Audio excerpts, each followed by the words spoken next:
All right. Hello, everyone.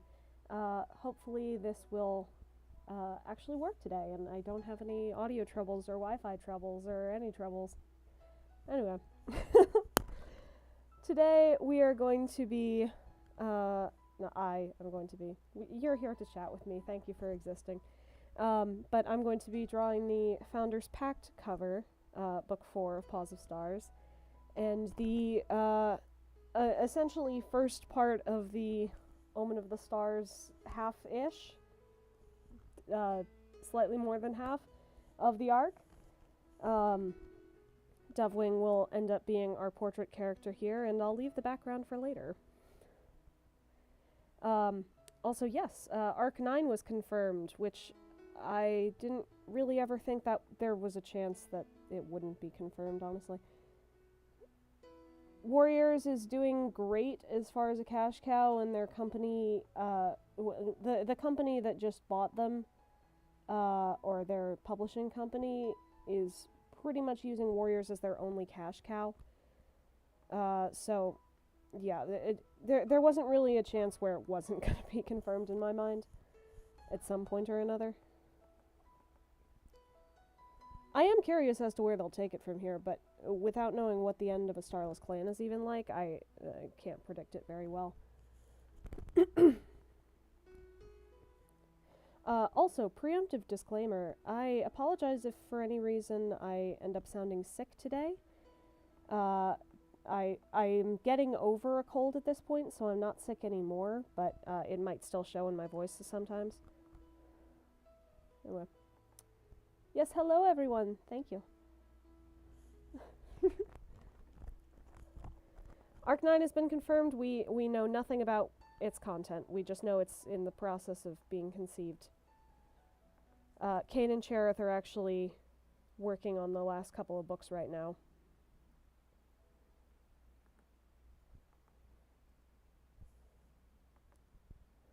I don't think they'd repeat an old arc completely, but if the Starless Clan has showed us anything, they're perfectly fine with reusing nearly identical setups, especially as far as their protagonist trios.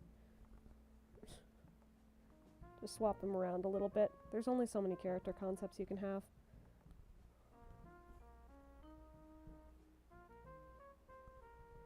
Based on how a Starless Clan went, because I genuinely think that was an attempt at rebooting the series that just didn't go well sales-wise. I imagine that they're going to be sticking with the current timeline, so most likely just going straight off of wherever Starless Clan leaves us.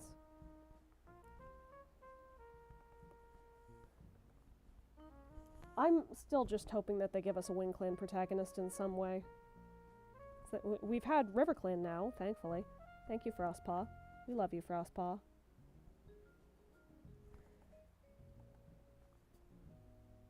Wind Clan's the only one who is now, if you don't count Dawn of the Clans, hasn't had a main series protagonist.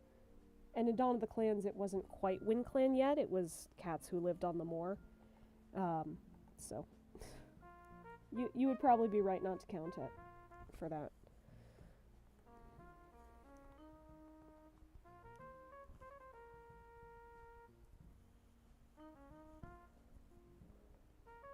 Oh, turn up the mic volume a bit? Sure, absolutely. Well, I can turn down the music a little bit. Mic is at max. But there we go.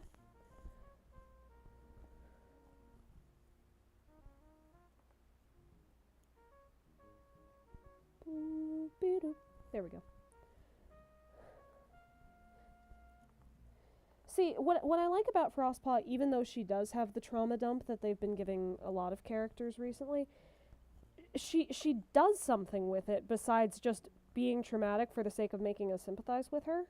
She actually tries to make her way out of the things that are causing her trauma. She takes action, she becomes a part of the story, she fuels a lot of the plot, and actively denies some characters from continuing the story. I don't know how many of you excuse me, have caught up with the recent book, but her accidentally inadvertently subverting Splashtail's intentions by just really not wanting to be a medicine cat and being super happy with not having that responsibility anymore is funny as all heck.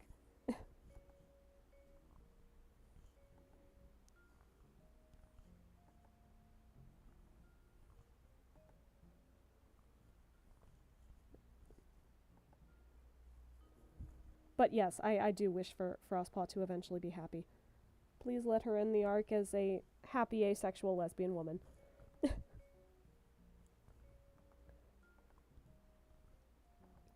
And if she ends up for some reason liking healing when it's not the fate of the clans being on her shoulders, that's totally fine. I am happy with whichever path she ends up choosing for herself.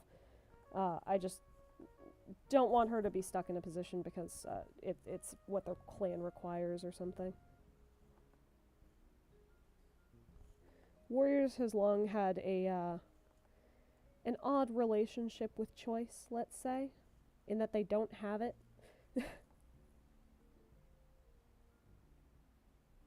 Most warriors end up being forced in their positions, none more than medicine cats. That was supposed to be a position that, was an honor to choose, but with all the forcing, it's become something that they... It's been devalued because most of the medicine cats themselves did not ever choose to be medicine cats. And it starts making it like it starts making it look like a position that's not actually as valuable, not as well liked, which is a real shame. It's kind of the only other cool thing that warriors can do. They don't really have any other job titles or career prospects. It's basically be a mentor, be a deputy, or be a medicine cat. Those are your three options. Guess you can also be a nursery queen, but they're sort of phasing that out. It seems like Daisy is the last one, and no one's really hopping on that lifestyle. Don't you dare say Fern Song.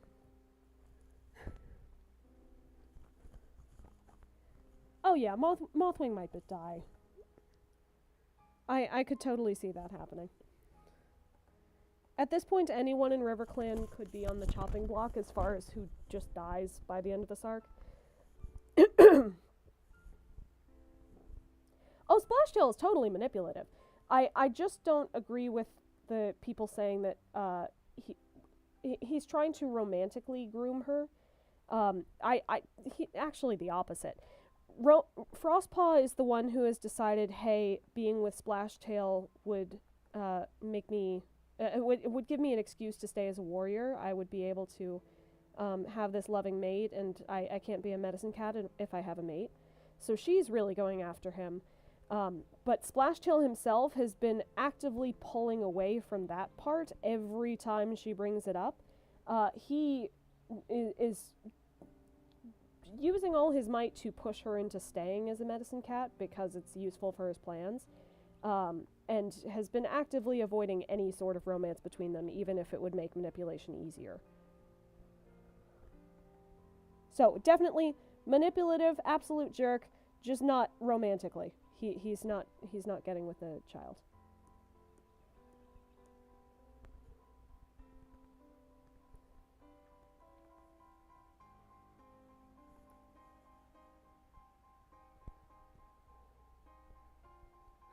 Splashtail can't see the red flags. Oh, Splashtail can see all the red flags. He's putting the red flags up. Become a nun again so I can be president. Splashtail 2023. Yes. Yep, that's what he's saying. He's trying with all his might to use Frostpaw as a plant who will listen to him. And who will be more likely to make him the president, to make them the next leader. That is his entire goal explicitly. It's not even a secret anymore at this point. It's just, well, that's a jerk move, buddy.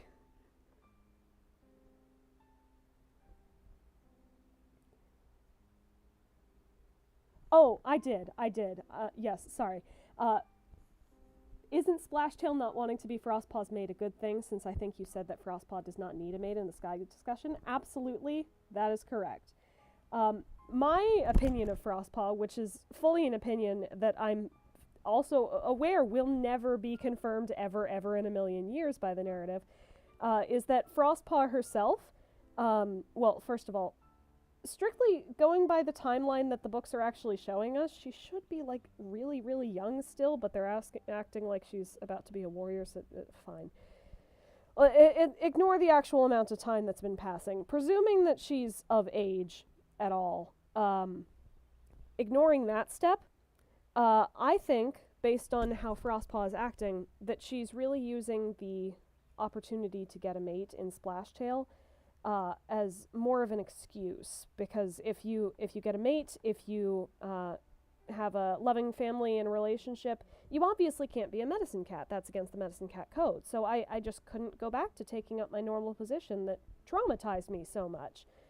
And because of that, Frostpaw clings to the idea of getting a mate in Splashtail, and that this is what proves that she'll have a happy life as a warrior instead of a medicine cat. And I think that this sounds an awful lot like someone trying to use, well, especially in the way she especially her tone. It sounds an awful lot like she's trying to use the standards of a heteronormative society to get away from trauma, and not like she actually loves Splashtail or even necessarily knows what love feels like. So it's my personal headcanon that she's an asexual lesbian, and the only person she would ever get with is Whistlepaw from WindClan. That medicine cat apprentice, Kestrel Flight's apprentice, who she's been vague friends with and has appeared sporadically in the first few books. But when she died at the end of this book, or seemed to die, she was on the way to see Whistlepaw because, you know, this is her friend. She knows she can trust her, and maybe you could just get together as little silly mates. Just as a treat. It's not going to happen, though. It's absolutely not happening.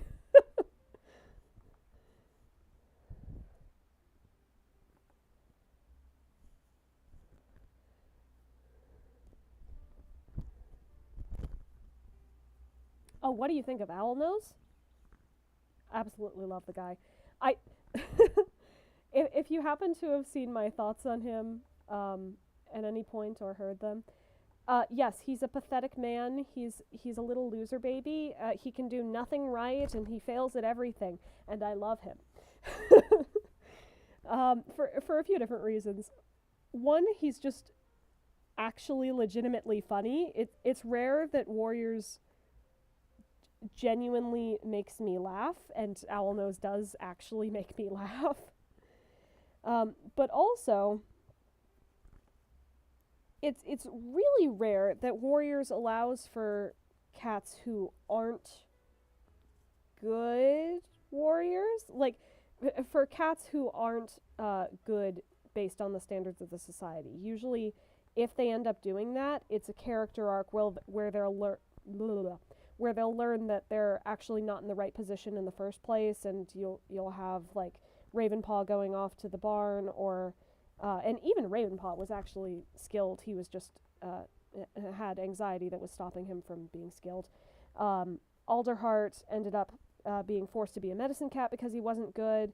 So I just really want Owlnose to stay as a silly loser man who can't necessarily do a lot of clan jobs well and isn't a good leader. I know it was probably just for the book and no one even cares anymore, but Owlnose, I love you. It's also why I make Birchfall a fail loser man in Paws of Stars, because you need one, and it's sort of cute that accomplished, successful White Wing would stay back for and love her silly failure loser husband, and they just have a delightful relationship regardless.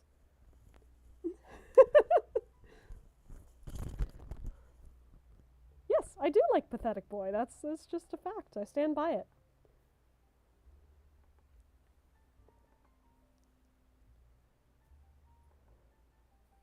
Owlnose is great. Really.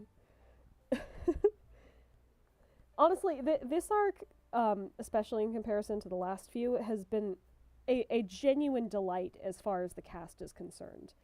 I've just really enjoyed the random traits that they've been giving everybody, and these cute little dynamics and gossip circles and power dynamics that have been creeping up. It's stuff that hasn't really been in the series for years. Arguably, Power of Three was the last time when it felt this dynamic, and this is most of what I like in books in general in the first place. So I've been having a delightful time. We're 3 books into Starless Clan, and historically, especially with the new team, it's been book 4 where things start to drop off in quality. So even though they still have the villains around and they haven't explicitly solved anything, I'm hesitant about giving the arc an overall ranking right now. But I will say that I really, really like it so far, and if it keeps up like this, it could be my favorite arc. If it keeps up like this. I don't know that it will, but we will see.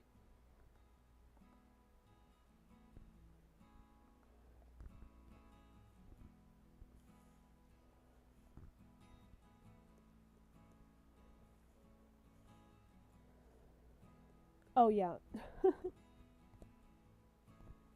Do I still have the Ashfur picture with the blonde hair? Sure do. It's not on this canvas, though. I think I could bring it up, though. Hold on. As soon as I finish the Dovewing Eyes, I will look for it.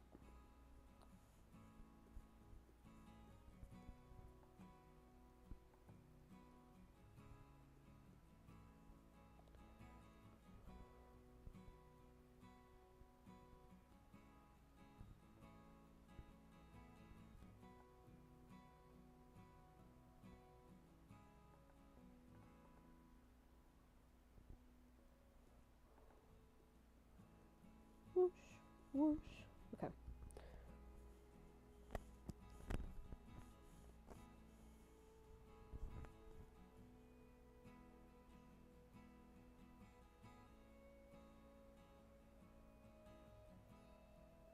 Here we go. And boop. Boop. Okay. I will go look for blonde Ashfur.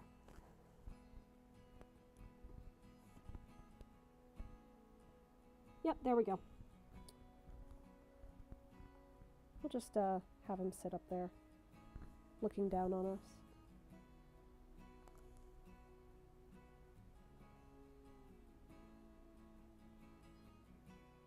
Your beautiful hair.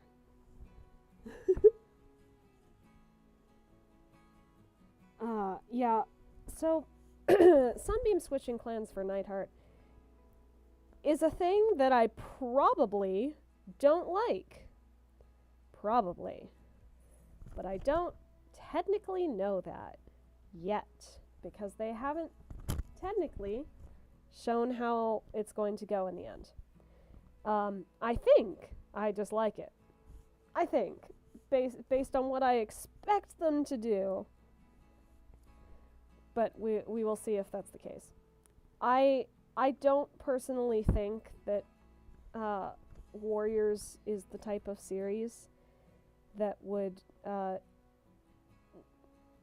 use her spying for her mom or keep going with her feelings.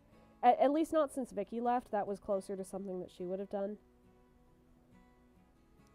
The new team has been pretty safe, especially with her she-cats. And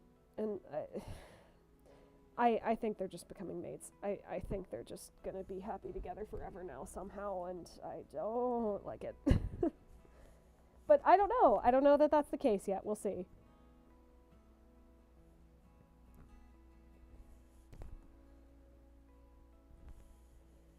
Boop, be-doop.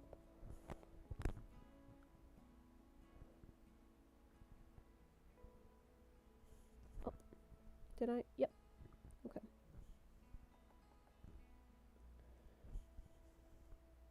Here we go.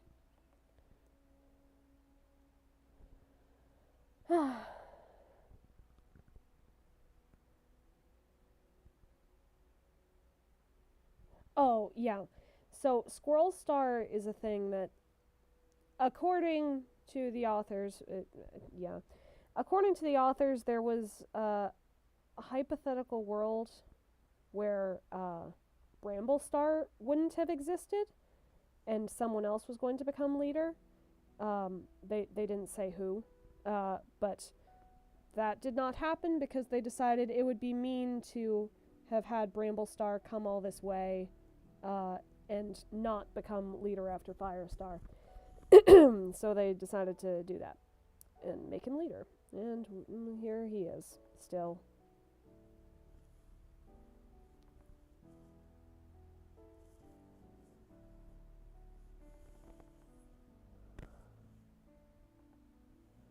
Oh, I don't think I've ever explained this.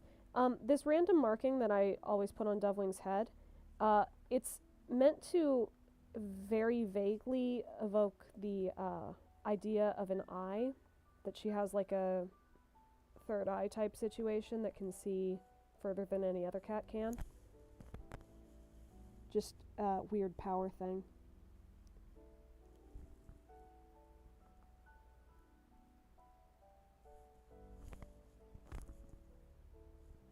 No, I don't like that at all. That's off center.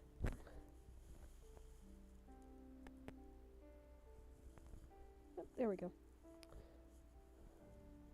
Hello!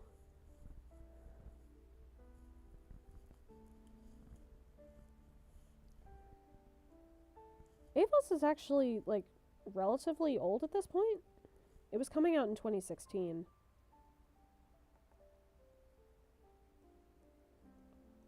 I don't have the immediate... Oh, goodbye!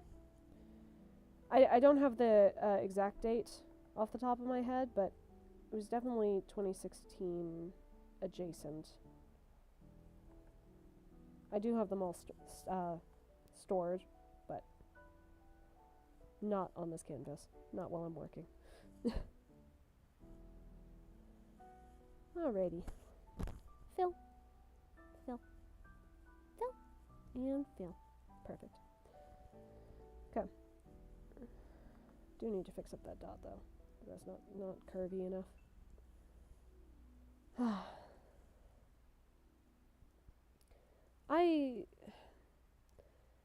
I wish the new prophecy had kept Brambleclaw as Brambleclaw and Tawny Pelt as Tawny Pelt, but that did not happen. That was not the case, excuse me.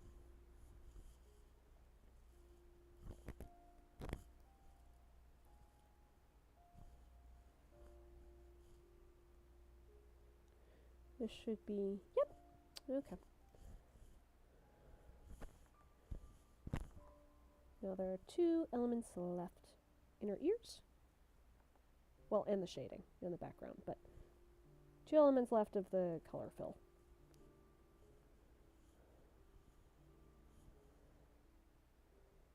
I'm still genuinely really hoping that Squirrel Flight does not die soon. I would love to see Squirrel Star. It seems sort of like a waste to bring her this far and have her go through so much and not become ThunderClan's leader at this moment. But I can't control what they're doing. And I'm trying to prepare for possibilities, no matter how likely or unlikely they may be.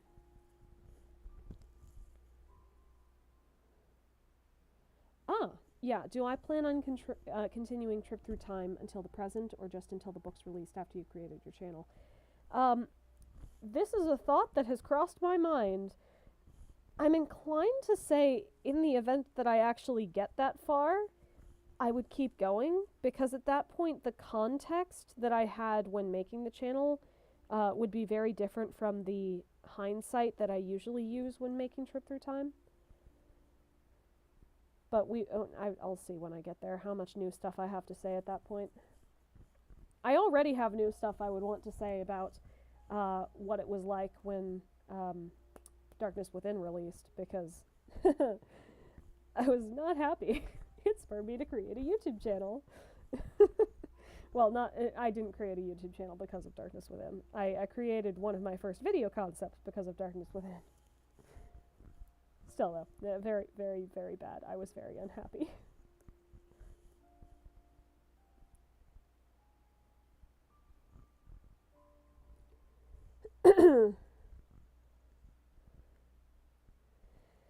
Yeah, I'm sure Crowstar will happen one day. I don't think it's going to be in this arc, though. Mostly because they've had a pretty strong trend of not killing more than one leader in an arc. And Crowstar would have to live through all of Hairstar's lives, which I think he's only lost one. Unless they've been doing stuff in the background without us knowing. But he's probably only lost one life at this point, and they would have to do something pretty monumental to get him to lose again. Plus, if Bramblestar really is stepping down and Misty Star has died, that's 2 leaders in one arc already. So they would probably save Hairstar for another time. He really just hasn't been leader that long.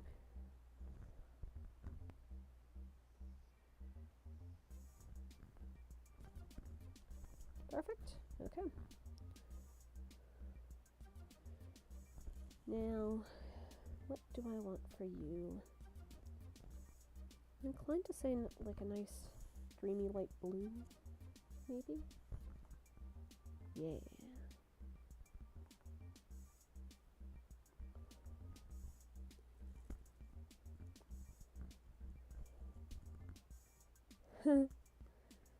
Yeah, Darkness Within. My gosh. I don't have as much utter dismay upon thinking of it now as when I did then. Primarily because I've been divorced from Bristlefrost for long enough that I can stand to see her ripped to shreds character-wise. But I still, excuse me, wish that hadn't happened in the first place. That would have been nice.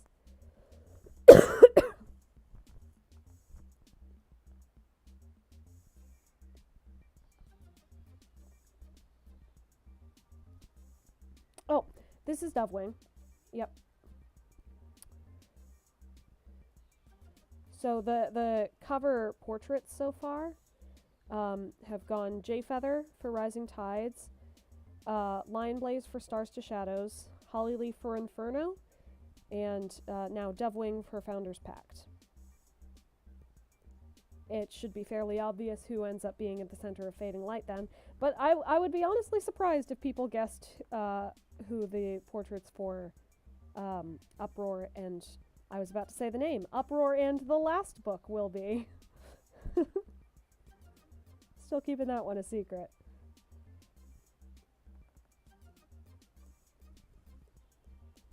We all love Wing Dovewing. She, for the record, has a heart, not because she has heart in her name, but because so much of her identity and path through life is based around compassion and empathy, always wanting to look in on the lives of and look out for other cats. There's a large part of her where she genuinely can't conceive of why you would not help another cat, because she knows all of them intimately. She's heard all of their lives for her whole life. And she doesn't really get why or where to draw the line between cats you can help and cats you need to be mean to. It's just silly. And she's absolutely right. There's no reason we should do this. We're all clan cats. But yeah, she's a sweetie.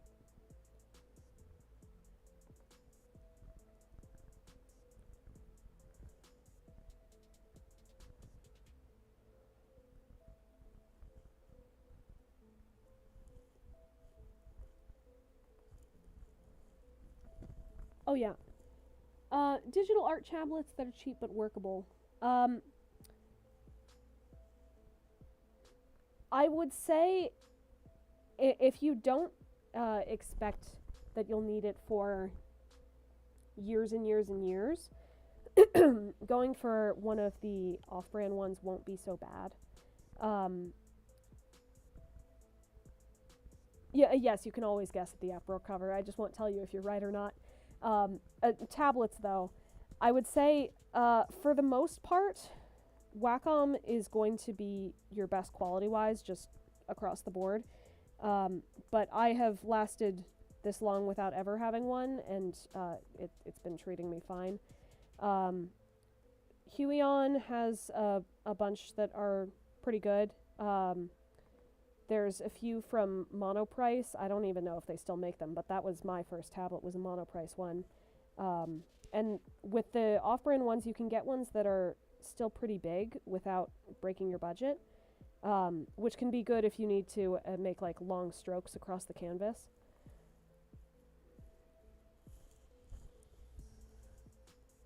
Just definitely don't go for a screen tablet. It's just going to immediately fly you out of your budget if you do that.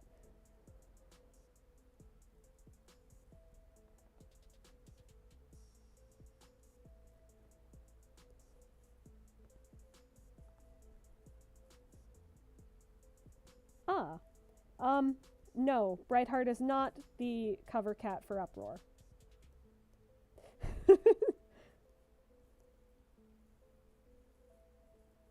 Oh, yes, also Gaomon. I don't know how I forgot about that. Yeah, Gaomon has quite a few good ones.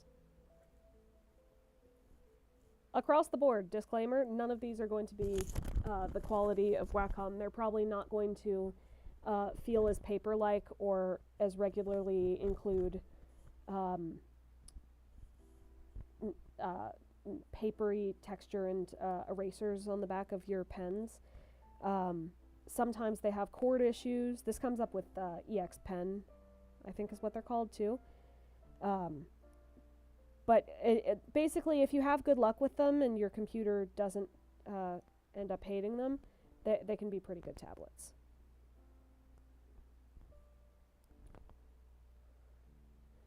Alrighty. Now let's see. First off, let's see. You are going to be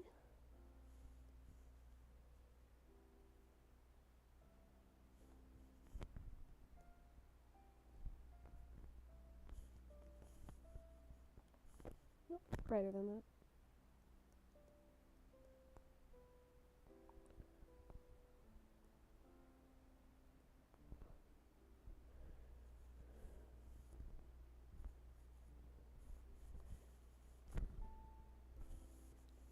Stars. Beautiful.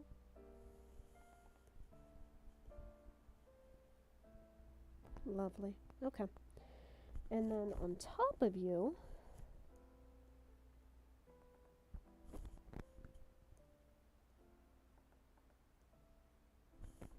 it might be too much. How about sparse stars? Yeah. Okay. And importantly, we need to do this. Let's find a nice gold. Okay.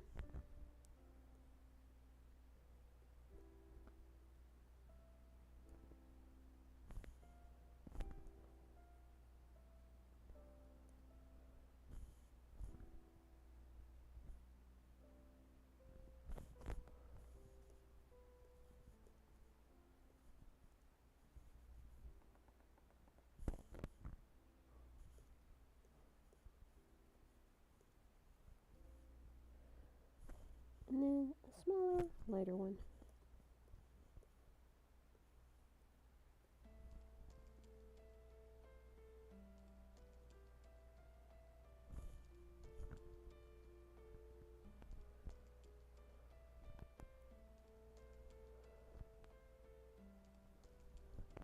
One of the three. There we go.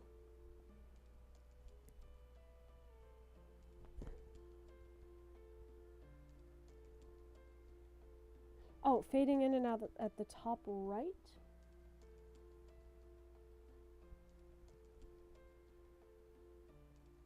Oh. Gotcha. At the top right of your screens. So I tried to do this on my first stream and recognized that, there is a lag, so this is not going to help you.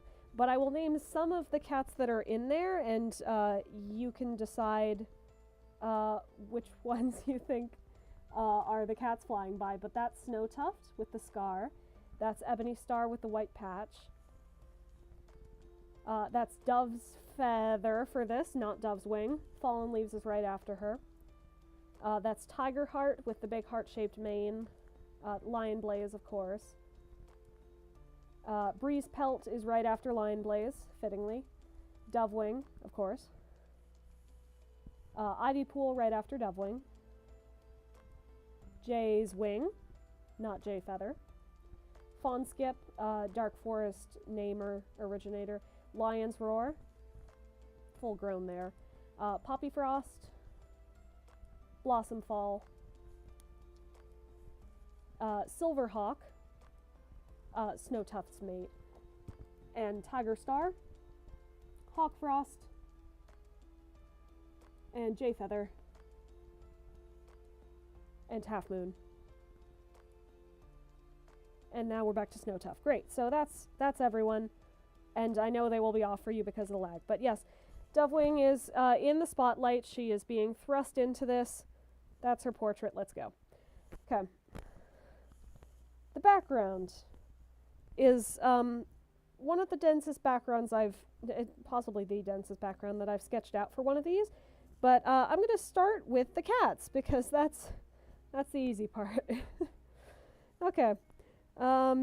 Let's actually go Dove's Feather first. Just because she's on the right over here. And I will actually take away all of our other references to make sure we can focus here. But this is Dove's Feather.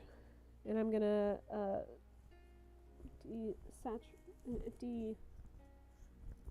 there's no opacity D, but tone down the opacity. There we go. Okay. Let's see. Oh, thank you. Okay. So it will become pretty apparent pretty quickly what it is I'm doing here. But this is Dove's Feather, not Dove Wing and not Dove's Wing. Mostly because I wanted the ancients to all have unique names. That's about it. That's the only reason.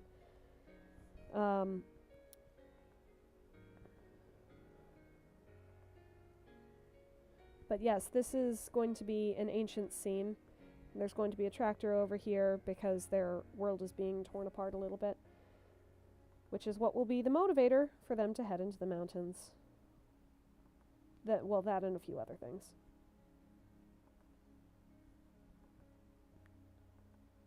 But I did not feel like drawing a badger.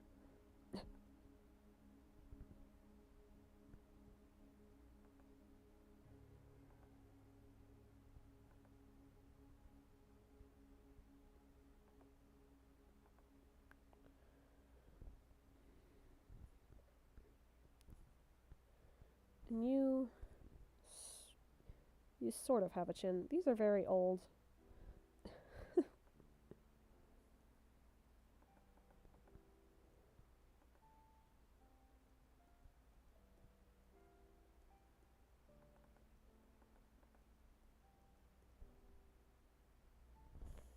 Let's move that little chinny over.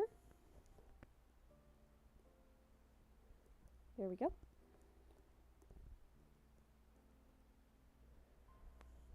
Alright. Yeah, Dove's Feather is just Dove's Wing, with a new name. No differences there. You know, I've never tried drawing a badger. I probably could. I would need sizable references. It's not one of the animals that has come up.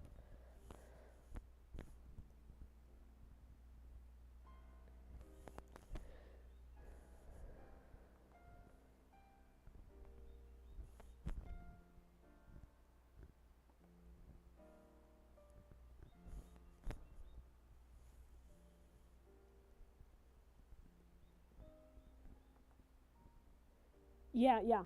So it's going to be Dovewing in the portrait and the ancient cats in the main area. This is actually one of the more obtuse covers as far as the meaning of it is concerned. Um, because with most of them, the key is that the scene below is what the character is most focused on or most concerned with or most caught up in over the course of that book. And Dovewing, you might know, does not ever meet the ancients. Yeah, she doesn't time travel. So it seemingly makes no sense for her to be thinking of the ancients here. But what it is it's a metaphor or a stand-in for what she's actually thinking about, which is a combination of two big things. I just did that on the same layer. That's going to make the chin really hard, so let's undo all of that. Whoop, whoop.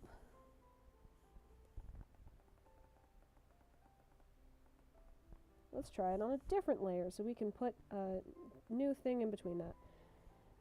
Yeah.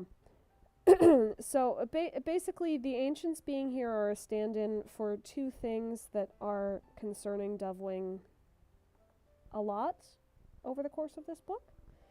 And I'm not going to explain why this represents the things that she is thinking about, but I will say the things she is thinking about are mostly how much turmoil her friends, and especially Lionblaze and Jayfeather, are in, and also the weight that the prophecy now holds in her life. And both of those things combined are shown shown by the ancients. And I'll leave it at that.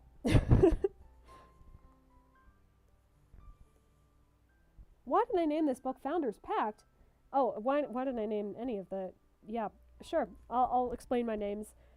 Save for the last one, obviously, because I haven't revealed that title. But I will explain the others, sure. So the basic is that Rising Tides is named for the flood at the end of the book, for one. And also for the rising stars in the clan. Our three protagonists are rising stars whose destinies are surging towards them. They're becoming the sort of cats who will be thrust into their own destinies soon. Stars to Shadows is pretty direct, actually. It's one of the more direct covers. But that one is mostly referring to Lionblaze, Hollyleaf, and Jayfeather, all in different ways turning away from StarClan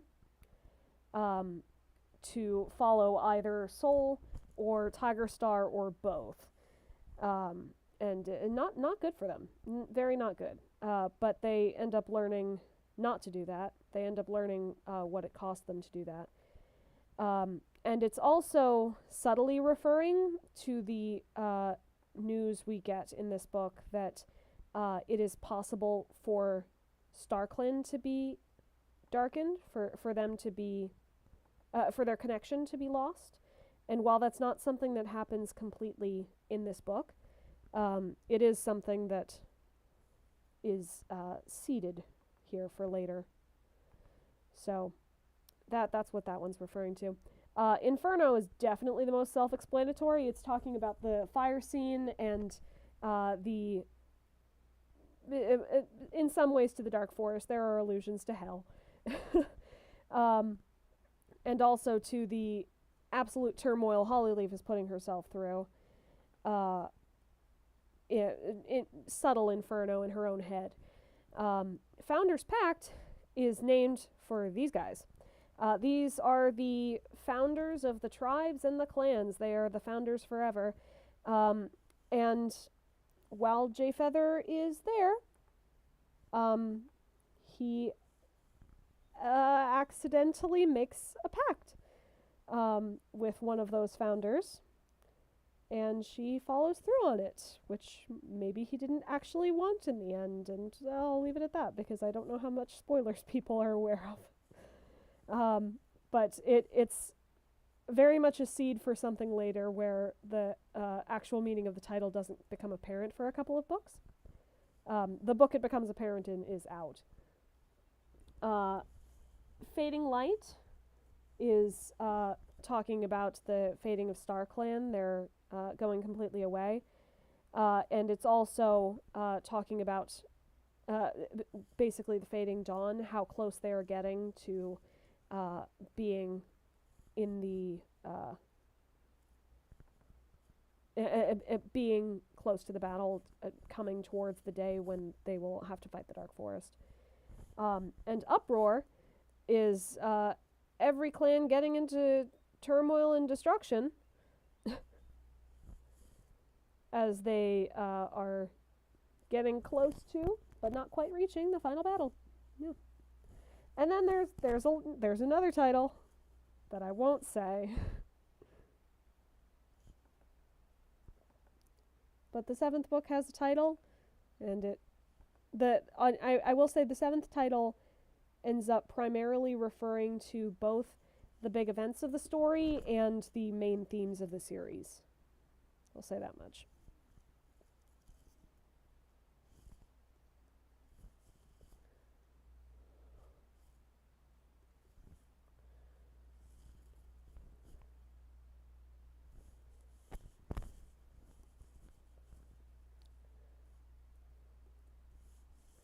Alrighty.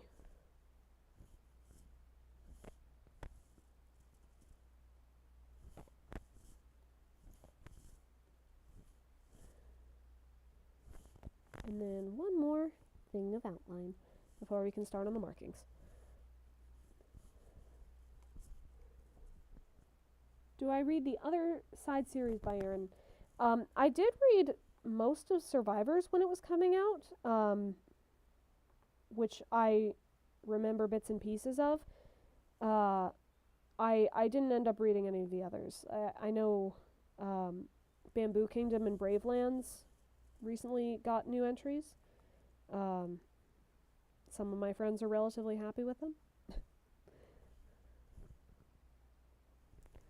But otherwise, I am an ignorant fool in this area.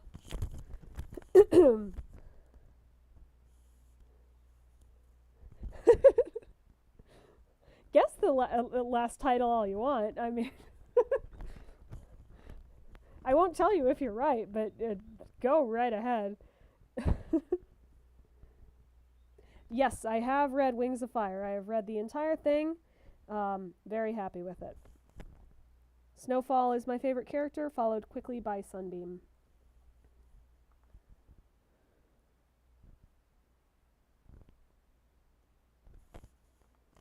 Oh, one thing there. Say, boop. Yeah, no. Boop. Boop. Yeah. Closer. Okay. Now markings. First of all,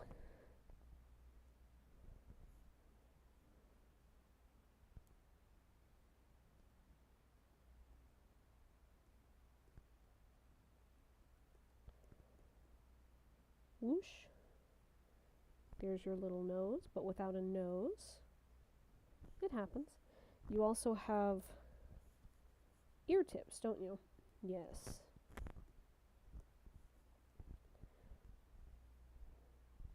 Have I read any Warriors or Wings of Fire fanfiction before? Technically, yes. Warriors, not Wings of Fire. But only stuff made by my friends. I'm not really a fanfiction connoisseur outside of that.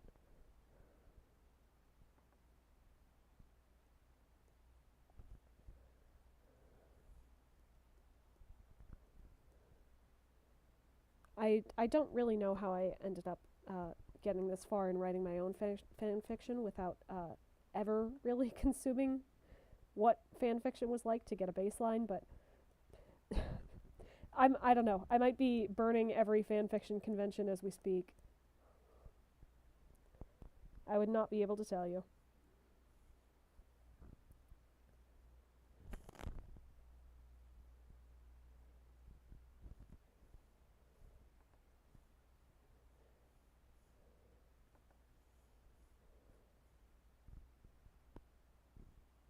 Oh, nope.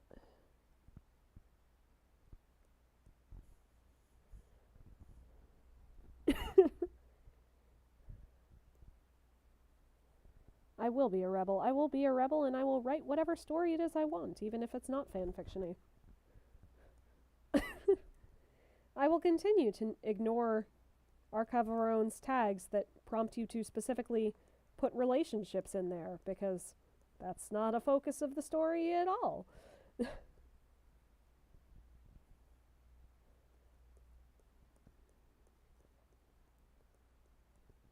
There are relationships. But that's kind of not the point at all.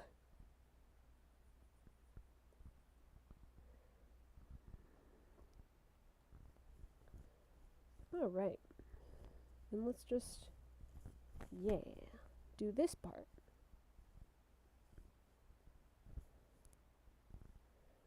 So let's start with maybe this. Yeah, I like that. Nope, not that though.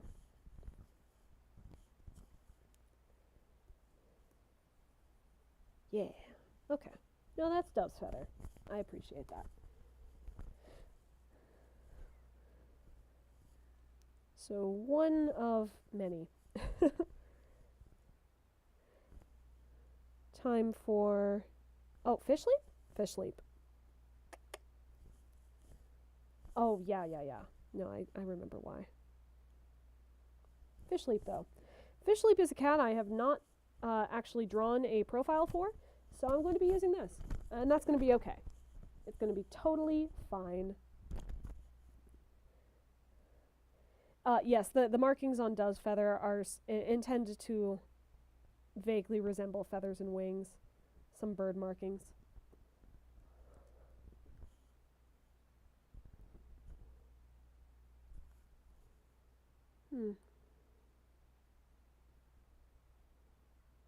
I have my mic turned up to its max volume, and the music is pretty low. I don't know.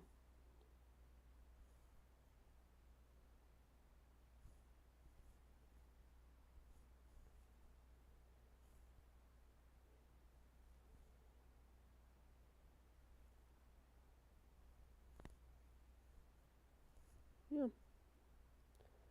I do not know this time. No idea. Do I miss the novellas? I think they're hypothetically good in the way that any supplemental material could be good. There's ways you could totally make use of it. But it was rare that those opportunities were ever taken. So I'm not ultimately that sad. I think the graphic novels are better than the novellas, which seems to have been what happened, is that they were that seems to be what happened, is that they were replaced after 1 year trying to do them at the same time. I mean, we people can still write novellas if we want to. If there's a character that we think could use more time in the spotlight, we can just write it ourselves. Novellas are the easiest material for us people with limited time and not paying jobs in writing their books would have a great time with.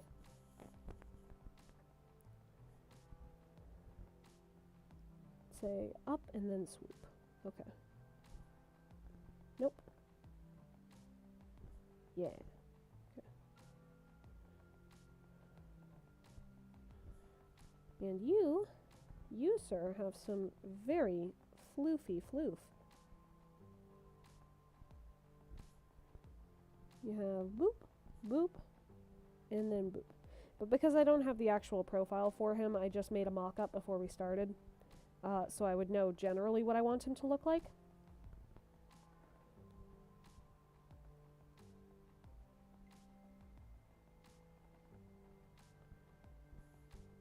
How do do I feel about the double death apartment complex AU, where people that double die get put into an apartment complex together and just chill out slowly? Huh. Well, this is my first time hearing of it. But sure. Why not? We have no idea what happens to people with double death, so sure.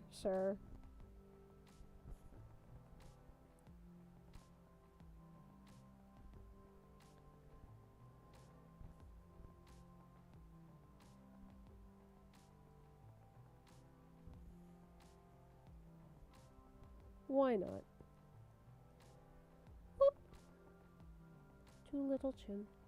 There we go. Your ears are a little big. I'm going to downsize your ears a little bit.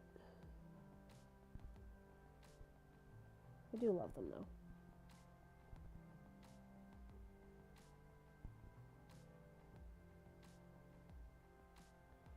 Okay, that's fine. Now, Phil. Cool. Floofity foof. Fish Leap, by my judgment, which is a biased one, it's been a while since I've actually read Long Shadows. I'm going to soon.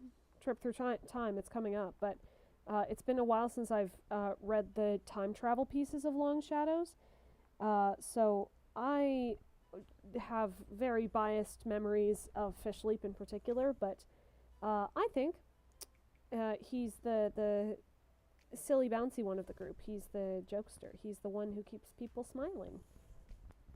And maybe the one that's a little less serious than people would like him to be.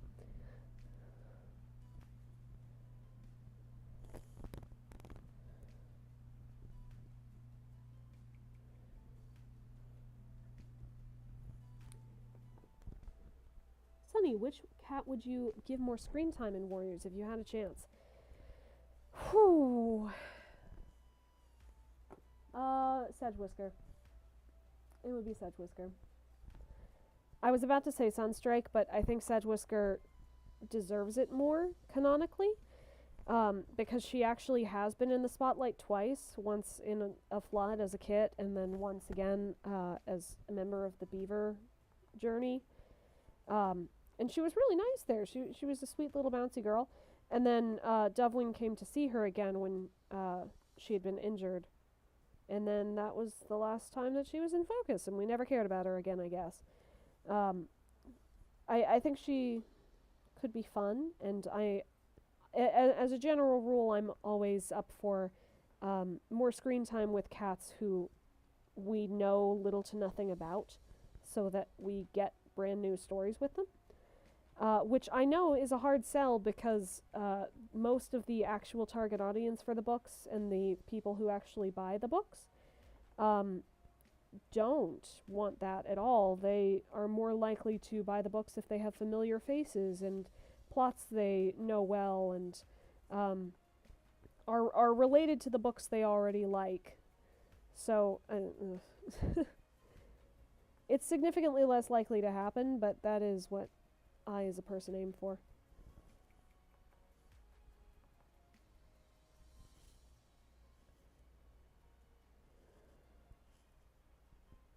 You know what? I don't like that. I want to do a different type of tale.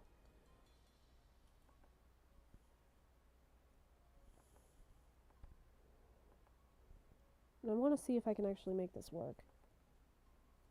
But my intention... No, that's not gonna...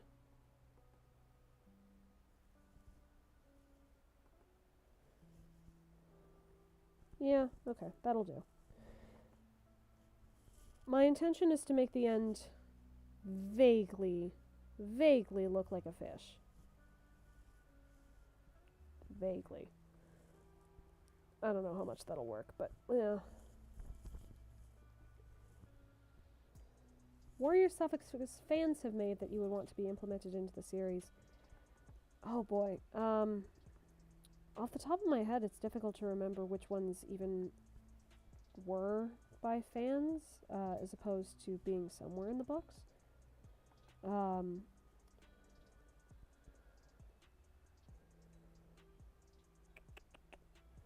I'm inclined to say maybe Belle. It's just a pretty one.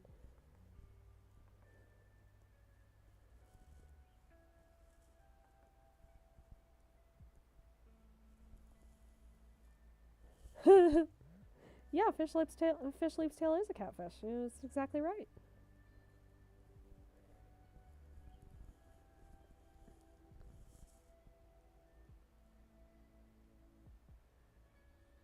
Okay.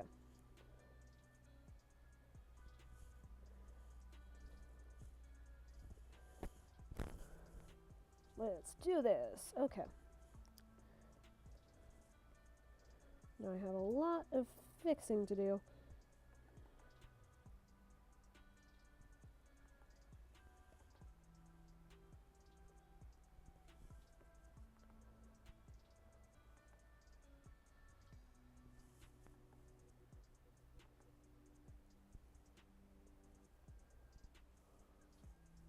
It's like, it's vaguely right.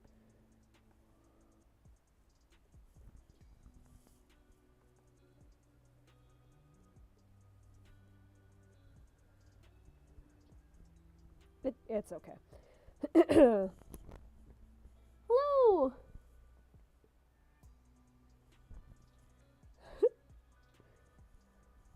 Okay.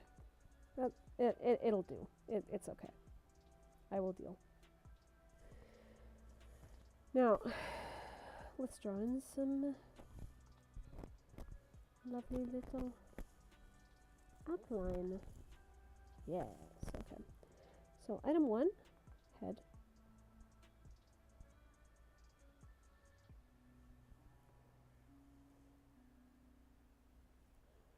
Item 2. Oh, wait, no, I don't want to do that first. Because I have, well, no, I do want to do this first. Because that'll be hard to pull off.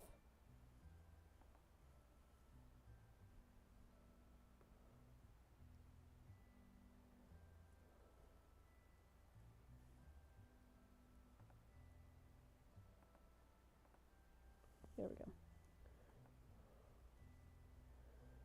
So that'll do for now. Now I'm going to add markings. Yes. So first off, hello. Let's do this.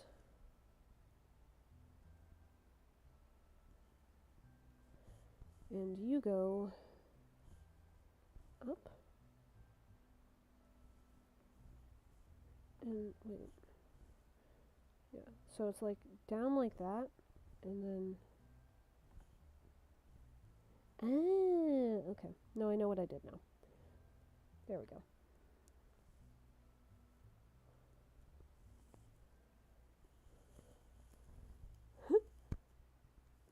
Thank you. I honestly don't know how long this one in particular will take, because I filled it so much more than usual. But here's hoping it's not too many hours.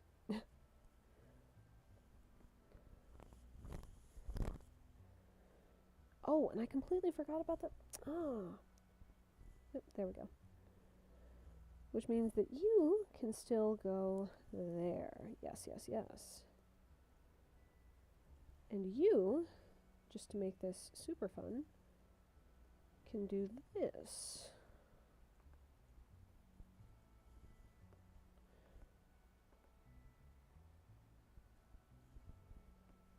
All the way down that tail.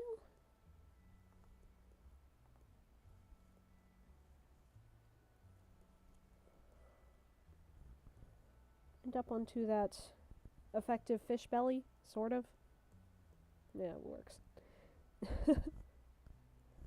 Okay. Tabby stripes time.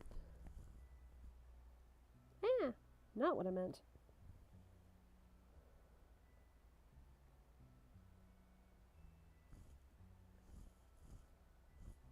There we go. Getting control of my things again.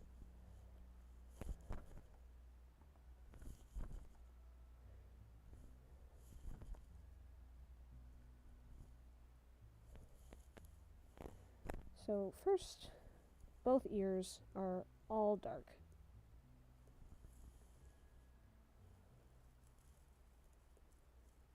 Hello! Welcome to the party. We do not unfortunately have cake. We ran out.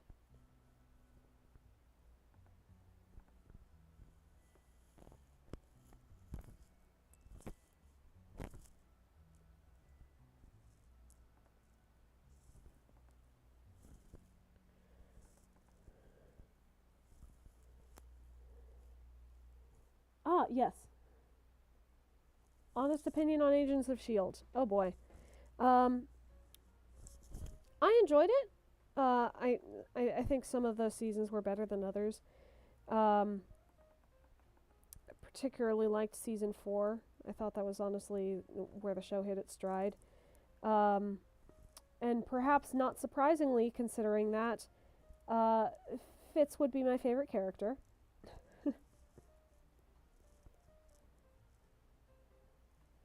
There's a lot about why I like Hollyleaf, actually, that explains why I also like Fitz. They have a remarkable amount of stuff in common. We are talking about whatever you darn well please. Discuss to your heart's content.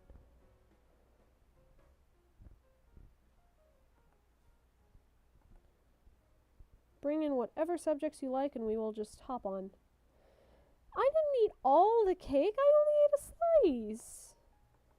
It's just, well, there's so many people, and you can't have cake for everyone. It's just not realistic.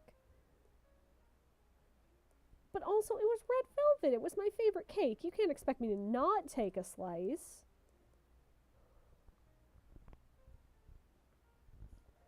That's out of the middle stripe. Perfect. How much does it? Yeah, okay.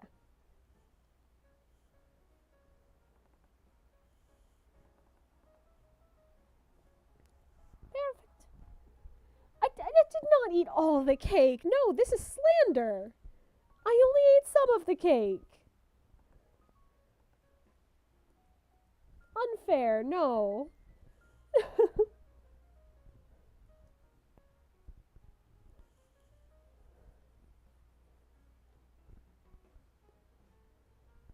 Which cat has the most experience in flying? Snowcat. And as far as experience, who would be the best at it is a different question, but Snowkit is the only one we know of with experience.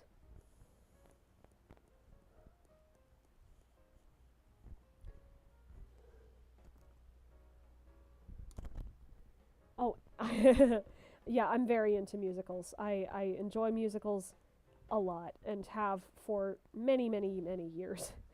I would say for different things, I go to each of them for different things, but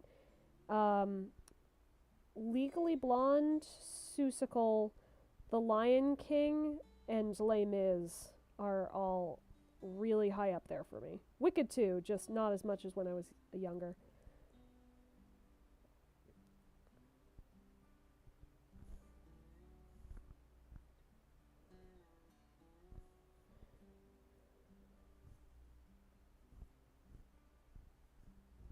Perfect. Okay, so I'll just move you there.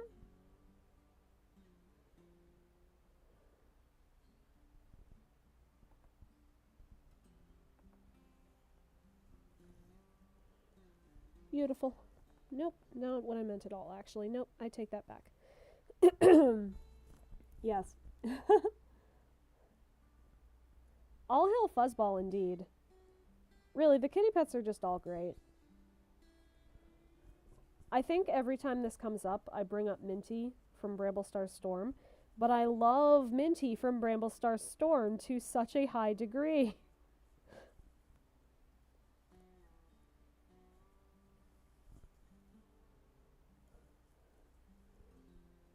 But yes, also, Legally Blonde, fantastic musical. I genuinely and without any sarcasm prefer it to the movie. I just genuinely, wholeheartedly prefer the musical.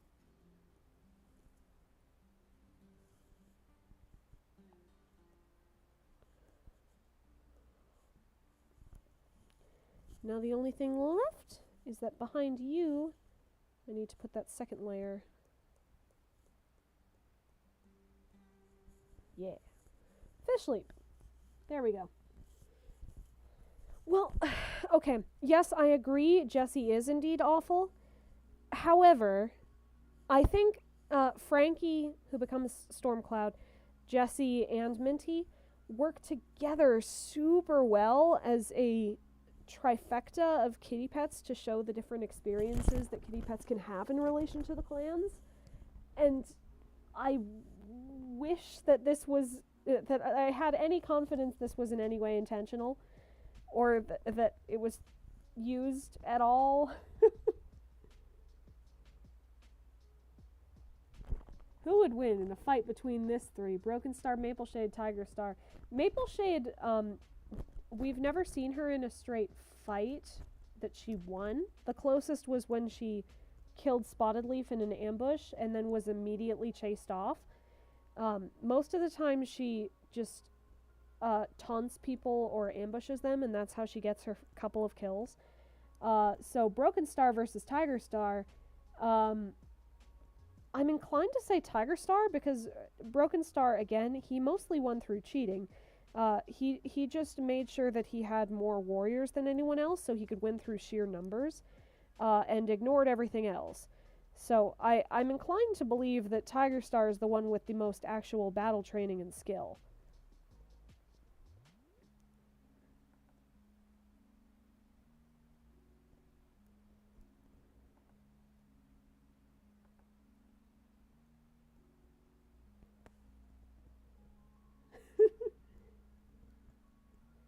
Bramble X Jessie just suddenly happened and was about to... Yeah. So, Bramble X Jessie was actually happening through the entire book, just not... It just wasn't good. But it was happening the whole time. And that... She left because she doesn't approve of divorce. I wish I was making this up. That's the reason she gives for leaving. She doesn't believe that Bramble Star should have divorced his wife. Divorce is wrong, she says. It doesn't matter if you have problems, you should work them out because she's your wife. Oh. Moonkitty could easily have a field day with that one, if she was ever so inclined.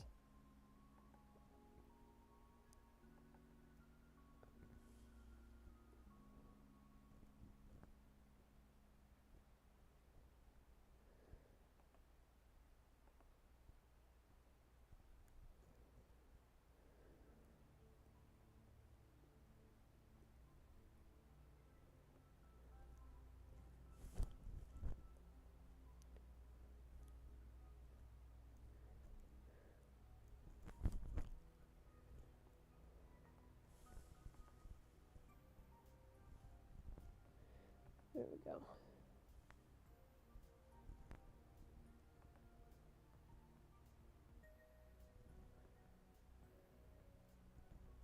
Here we go. Do I have a favorite Warriors book or a favorite book in general? Oh, a favorite book in general is hard because there's too many that I go to for different things, different genres, different moods, different people to share them with. I have a ton of favorite picture books that I've gathered from my classroom on different occasions, but probably not what you're talking about.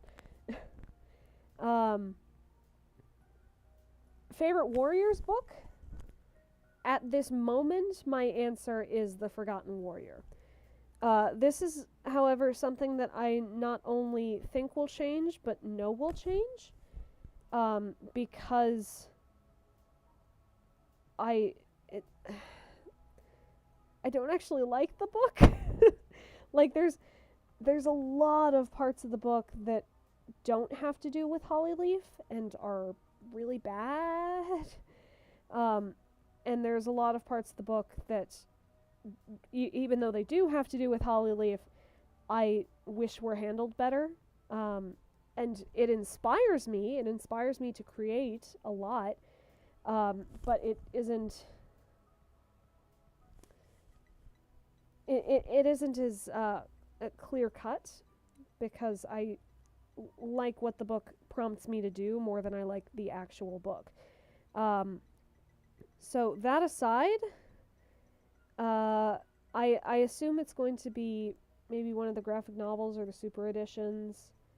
Maybe there'll be a main series book that I just love so much. At the moment, as I'm going through my Trip Through Time stories, I've been ranking them as I finish each one while I still have it fresh in my mind.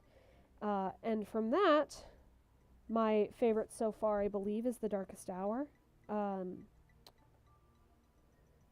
But I haven't been through all of the books yet, obviously. So, to be determined. I am going through a phase of trying to discover what my favorite book is again.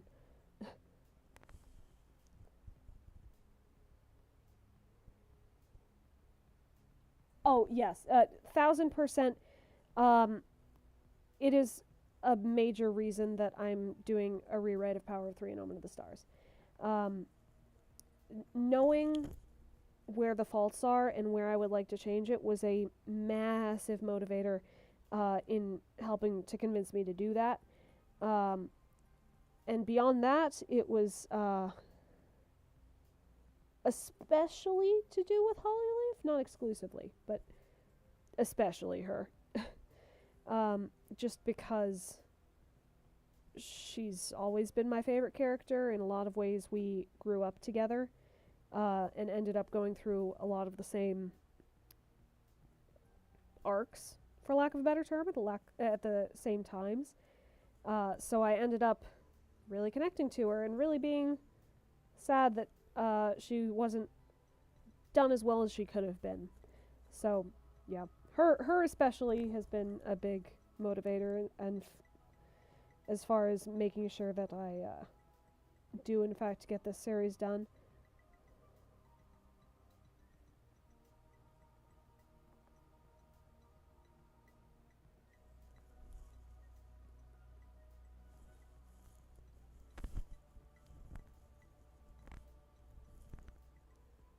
Do I avoid going back to read the New Prophecy? Yep. I can't avoid it completely because there's a lot I have to do for research, or like Trip Through Time. I had to do that. No choice in the matter there. Or I did have a choice in the matter. It was my choice to make this series. It was my choice to make the channel. But it's very much a, oh, but do I have to read this again?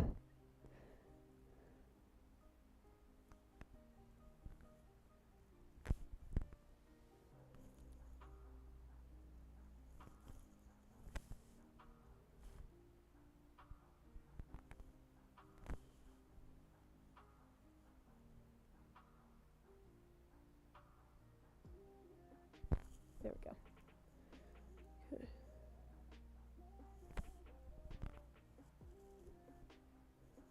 So there's Half Moon. Now I just need to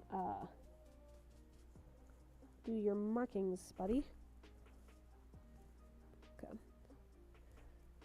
So first of all, this be you, and this is going to be your tail marking. It's just half gray. That's the thing about you. And then you are the head. Perfect. You can put in your head markings.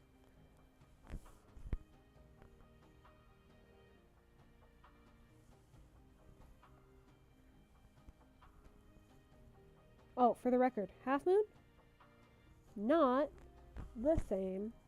Sorry, Half Moon is not in a relationship with Jayfeather. Just putting that out there. Because Half Moon was in a relationship with Jay's Wing, who's not the same cat.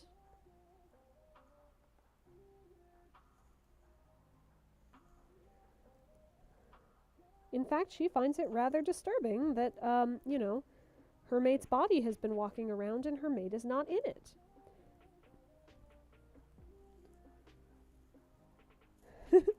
And yes, Flip X Feather for life. 1000%, they're adorable.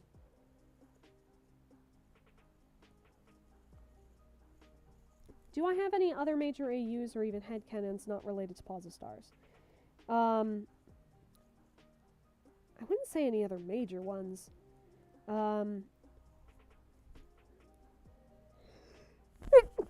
Sorry, excuse me. Well, there's definitely still my thoughts about the Kitties in River Clan. Which I guess is technically, by some measure, an AU? Or thoughts about? I haven't put any work into it. Like, I haven't written a story with them. But they are at least kitties I care about and have thought more about than the books ever did. Most of my headcanons skew on the relatively aligning with canon side. I don't tend to make a ton of AUs that actively go against what was said in canon, just because I end up having more fun with trying to make something of the material that exists. But I have a lot of headcanons about random characters across the clans where I just flesh them out in little ways, make reasons for their characterizations. Some of those I roped into Paws of Stars, some I didn't, because they're not there at the time.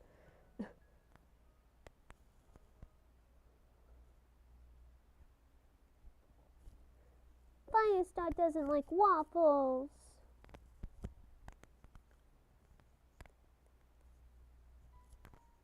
He doesn't like cookies. How could he possibly not like cookies? I will say, this whole thing that's been going around, it's actually slander. Firestar never said he didn't like waffles. People assumed he didn't like waffles because he didn't know what a waffle was. And that this is horrendous behavior. We really need to stop this right now. And make sure everyone knows he does not hate waffles. He just doesn't know. He's never known the touch of a waffle. And this needs to be rectified, not vilified. Let's make sure we get Firestar a waffle for him to try. Maybe he does like waffles and we've just never known.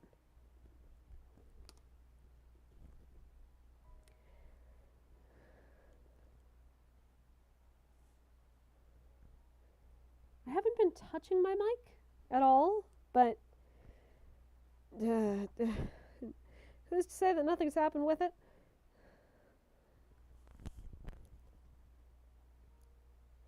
Okay. So that is basically Half Moon. That's our opening trio. Okay. On over here to Fallen Leaves. Start off with you, buddy boy.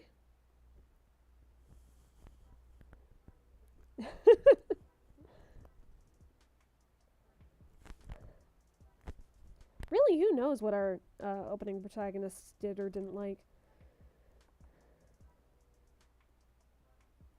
Maybe Graystripe wasn't a fan of sushi. I mean, who's to say? Or maybe Tigerclaw didn't like cherry pie.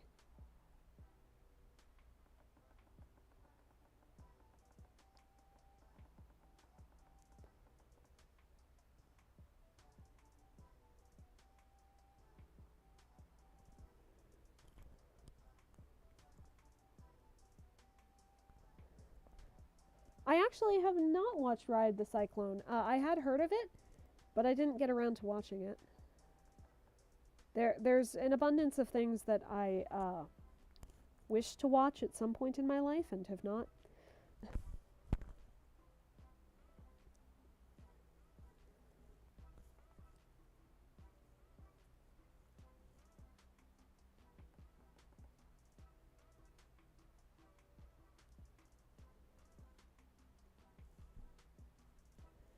Alrighty.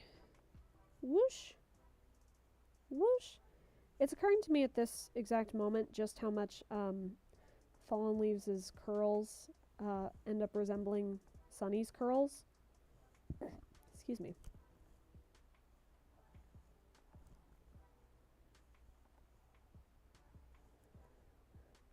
I do not think I'm Fallen Leaves. He just has enough energy in the past that it seemed appropriate.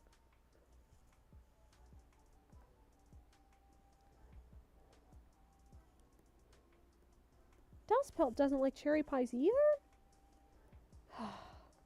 People really have not seen the light about this.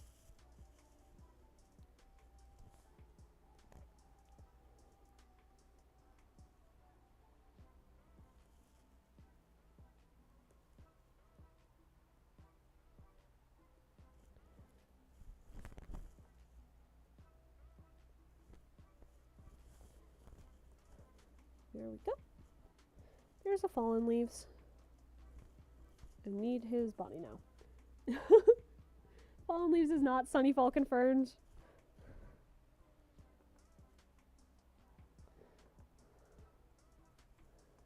Fallen Leaves is absolutely not Sunnyfall.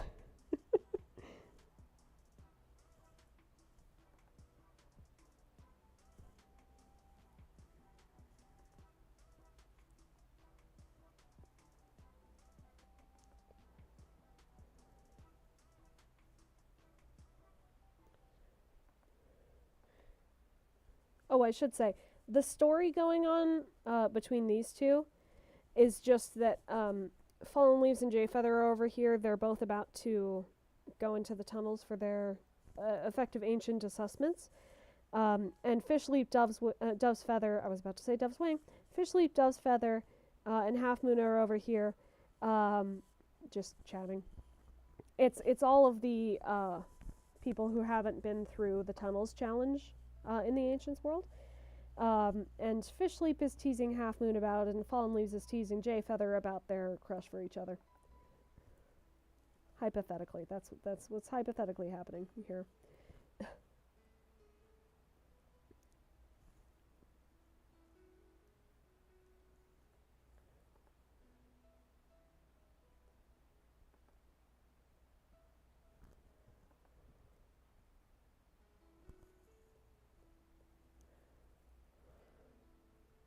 And this is why his tail is rippling.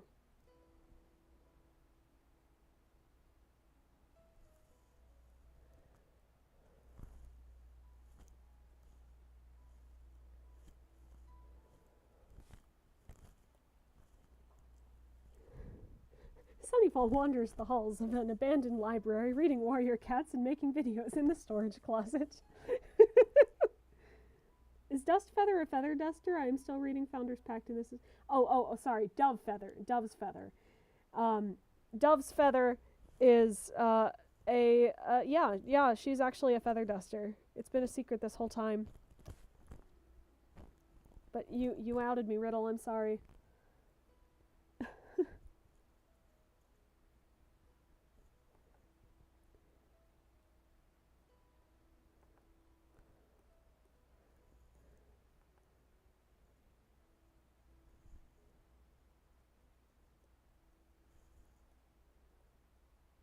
Let's see, is this... Oh, it's in front. Well, that's weird. Why would it be in front? Anyway.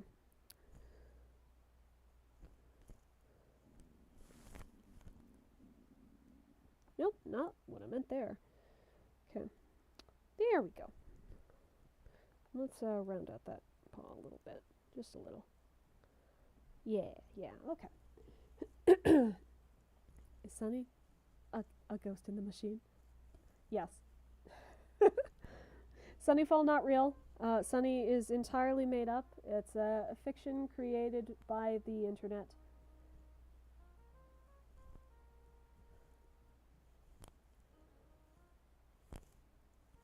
Let's see. I want to do some line art first. I don't think all of the markings are going to be able to cover that, so I'm going to set some things up to start with.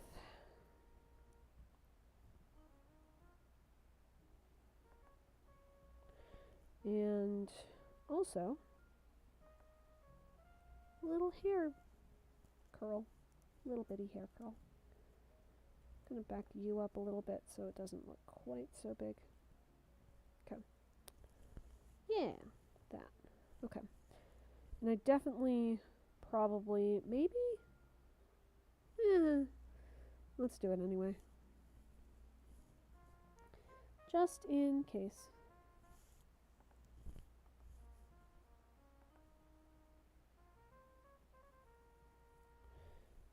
Not all of it will be covered up at the very least.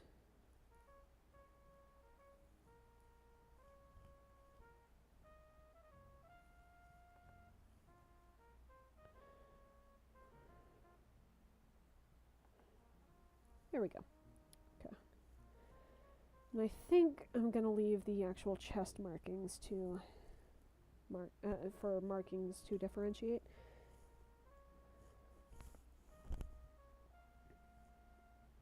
Okay. So you get to come down and be whoop, whoop,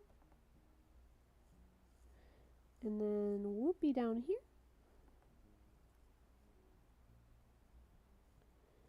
And whoop like that. Perfect. And that will be right. Okay, yes. This will work great because all of you, yeah. Okay.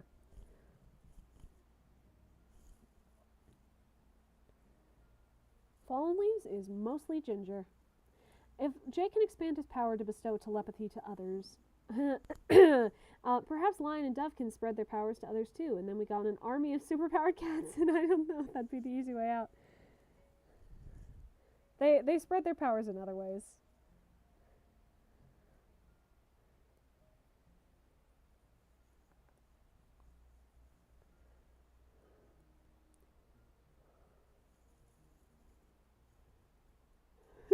Have I watched How to Train Your Dragon? Yes.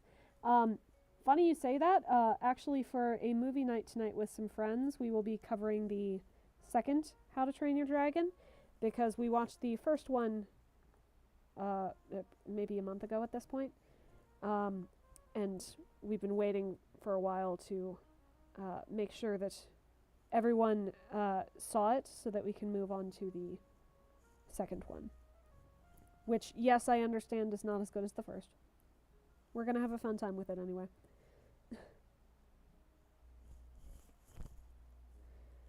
And you look very weird now, so I'm going to darken all of you.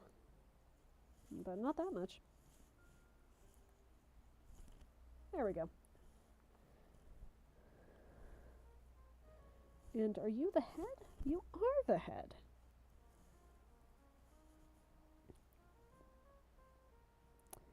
So, let's see. Top leaf. And it'll be going down like that. Yeah. But that is not the right color though. Let's try that again.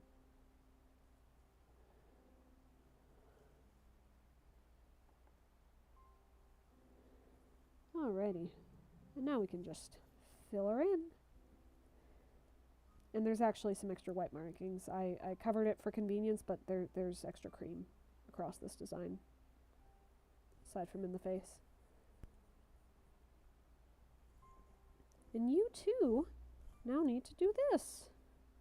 Funny that. Okay. But cream is also... Yes, right here.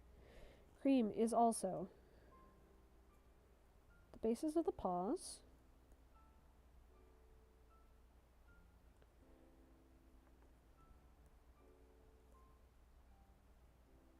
I'm just going to do this sloppily and then fix it.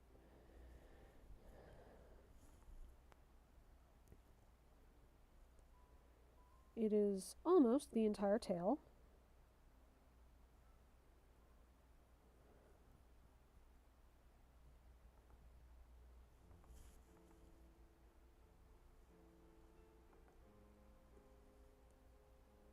There we go. Let's fix you up down here. And it is a bit more of the stomach than that.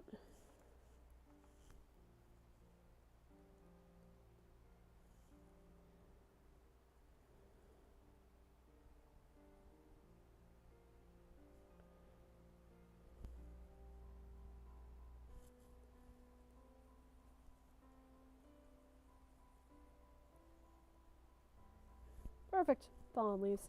Okay. But now I need to switch some of you back to cream. Nope, we're good. That's it. So there's the fallen leaves. And we got a very special little boy coming in. Here we have Jay's wing. Alrighty. Fallen Leaves looks completely normal. No rocks will ever fall on him as soon as he goes into this cave. That would be ridiculous. What size canvases do I usually use? For my cat profile heads, those are usually 1,000 by 1,000. My book covers, let me check, are 2,482 by 3,687. I was mostly measuring it to what a Warrior's book cover is like and not making it a specific size.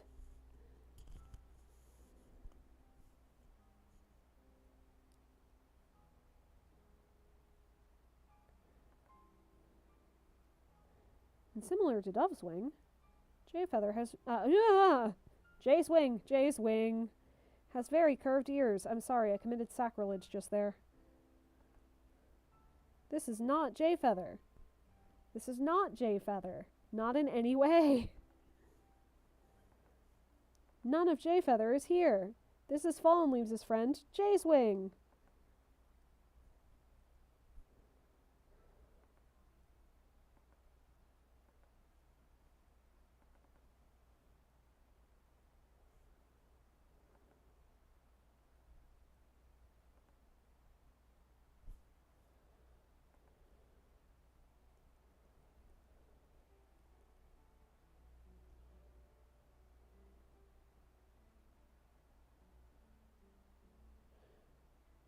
And boop.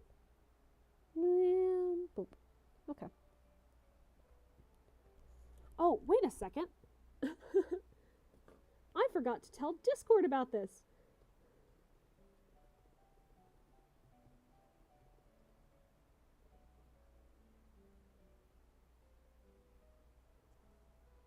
Okay. Now I have announced it to Discord.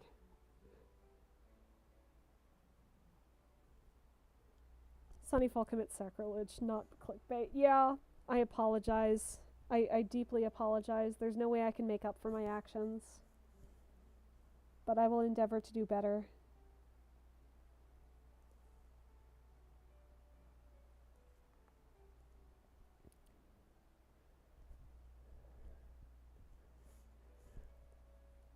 Oh, that's actually... I hate that.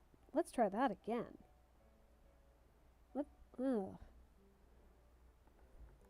Let's erase this entire piece of the drawing.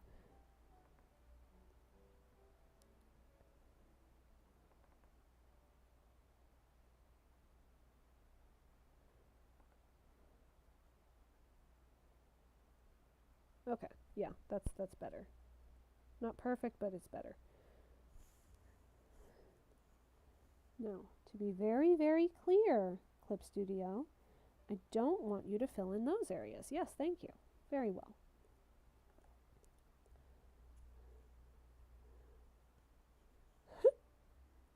Hello, Peter! I'm glad you missed my sacrilege. I almost called Jay's wing Jayfeather. I don't refer to the guy enough. I spend too much time talking about Jayfeather. But it's my own fault, and I must make up for it.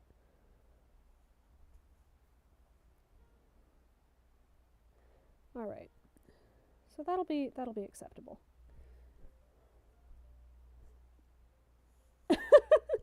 Moon says Toadstep is gay.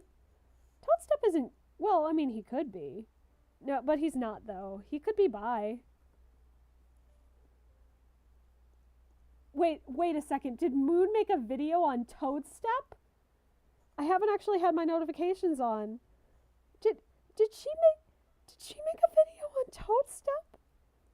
Why is he gay? Oh no. Oh. Moon and I need to have a conversation. Toadstep! Moon! Toadstep is bi! He has a happy mate! He and Briarlight are so beautiful together. I will totally accept my cow son no matter what he chooses. She made a shipping video. Yes, I'm the one. I'm the one who submitted Toadstep x Briarlight because it's cute. Sue me. Toadstep is not gay. He idolizes Lion Blaze. Hazeltail is gay. Okay, but he does idolize Lion Blaze. The only occurrences of Toadstep that we have are with him idolizing Lion Blaze, and this being an uncomfortable experience for Lion Blaze. This man is not gay. He can be bi. He can totally be bi. But he's not gay. Hazeltail's gay. Hazeltail's the one who's gay. I think you can agree on that one at least, because you think she's gay for Hollyleaf.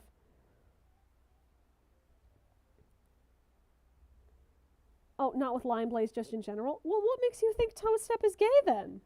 What's so gay about the energy of Toadstep? Why can a peppy little ray of sunshine not be bi or even straight?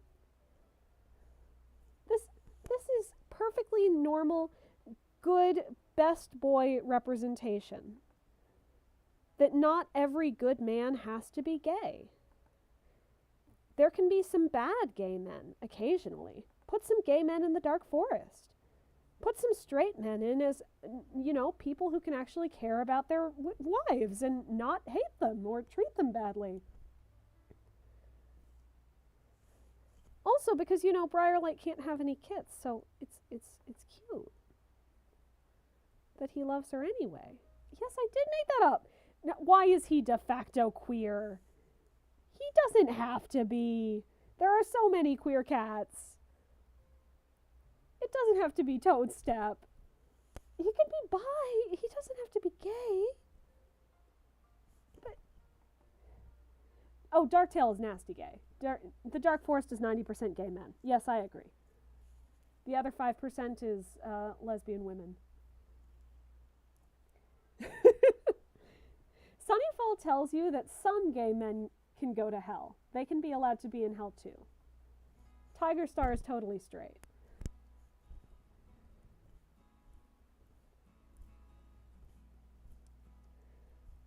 I'm coming for you, Moon, as soon as I finish this gosh darn drawing.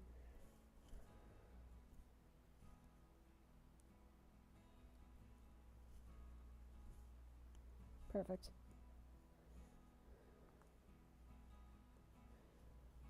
Oh, also, just because I felt like it, Jay's wing is buff. Jay Feather is not that buff.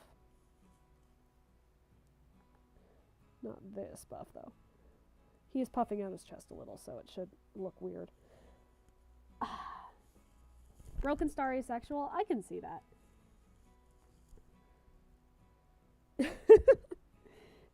just don't give Toadstep an orientation that breaks him off from his beloved Briarlight.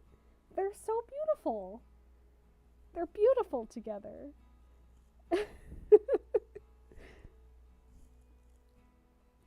There's absolutely no reason I can think of to not have Toadstep with Briarlight.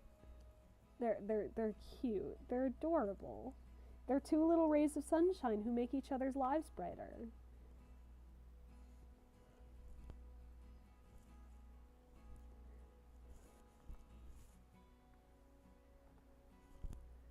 Can't believe Moon made a shipping video. Okay. Okay, so outline time then.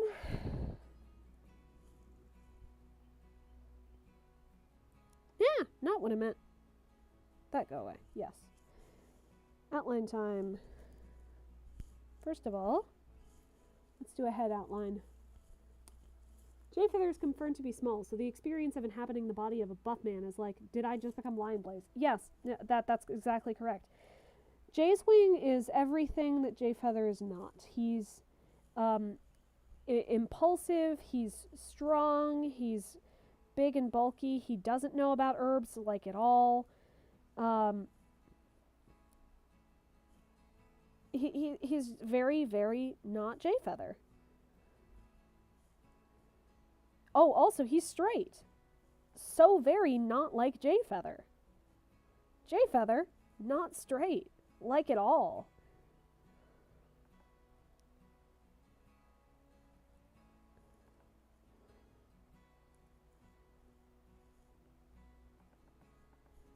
I think I do need to bring back in the... Yeah. Okay.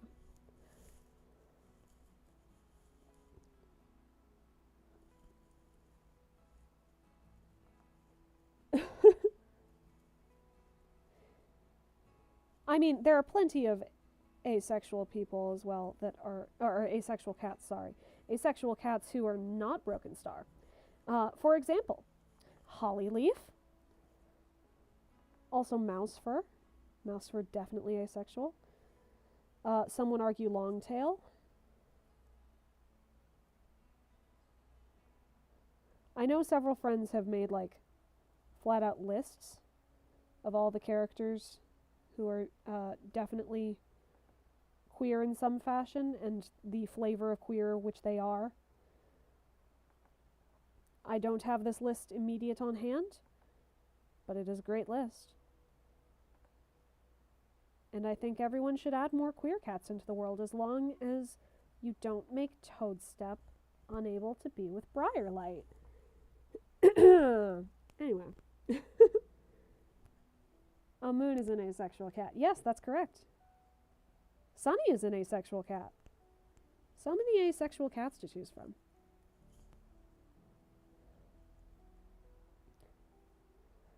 Twigbranch is definitely ace. Oh yeah. She's the non-aromantic but definitely asexual flavor of ace.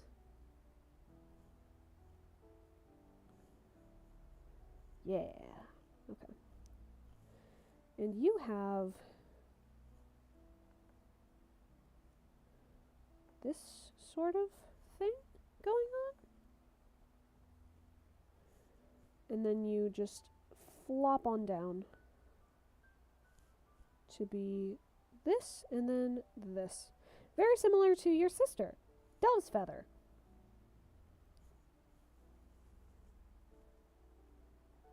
Sunny is aggressively shipping. This is maybe the first time in Sunny's life where Sunny has aggressively shipped anything. Sunny does not tend to aggressively ship. Sunny does not tend to ship, period. But Sunny will go down the hill, down with the hill of Toadbriar being beautiful. Toadbriar is beautiful.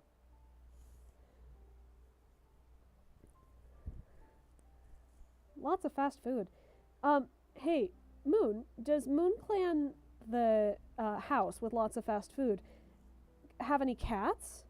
Or are you alone? Did I? No. But that is weird. Okay. So, you know what I'm going to do then? Because I'm going to doop, boop, and then boop. There we go. Because, yes, perfect. Now all the outline is actually there. Well, because until I started writing Paws of Stars, I didn't even have ships. I didn't ship people ever.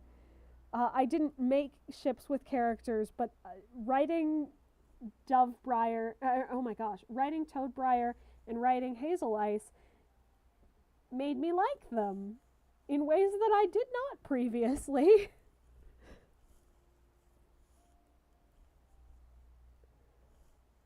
Anyway, head marking. Let's do this. So you have Boosh, bush all above the stripe. Yeah. Okay. And you also have from the other side bush. Bush. Toadstep reveals to Briarlight that he's gay, actually, and Briarlight says, okay, Toadstep, I understand. We'll always be best friends and there for each other. And Toadstep says, yes, of course. No, but that doesn't happen. But it doesn't happen because Toadstep is not gay. They're so beautiful together. And yes, they could be besties. But in this exact case, I like it as a romance because we also get to show now that it's okay for mates to not have kids. Because Briarlight can't have kids, and Toadstep doesn't mind.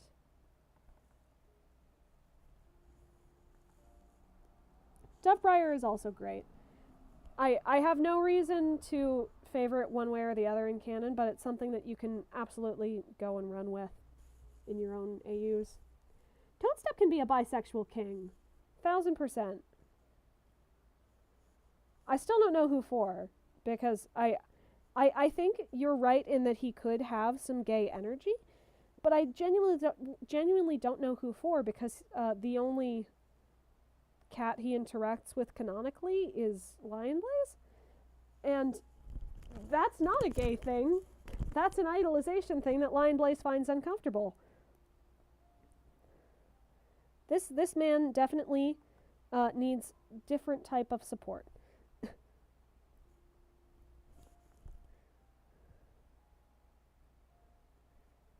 I guess Foxley? No. Toadstep and Briarlight can take in the wayward baby kittens. Yes! Yes, exactly! 1000%! And they would be fantastic parents.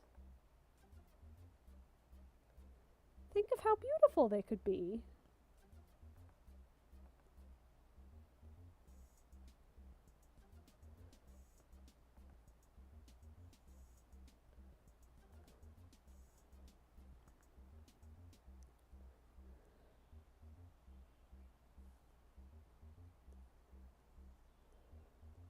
Doveswing, oh my gosh. That's not even close to what I was attempting to say.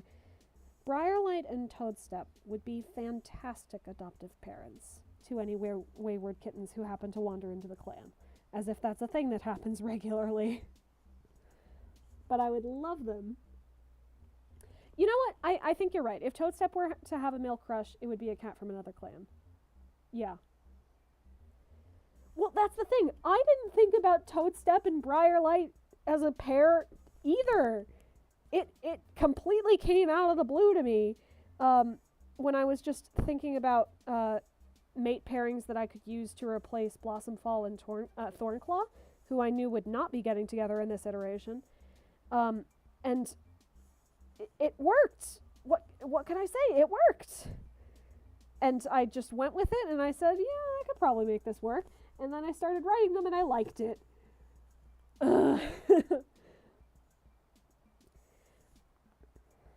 Foxleap and Hazeltail would require that Hazeltail is in any way attracted to men.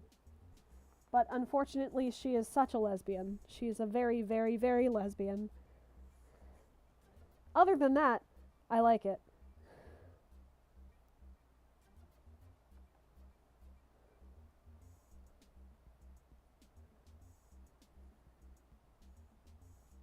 Sunny keeps saying Dovewing. Freudian slip. Dovewing kissing Briarlight. Yeah, okay, no, I'm saying Dovewing actually because I'm thinking of this one right here. I'm thinking of Dove's Feather, who is not Dovewing, who is the sister of Jay's Wing.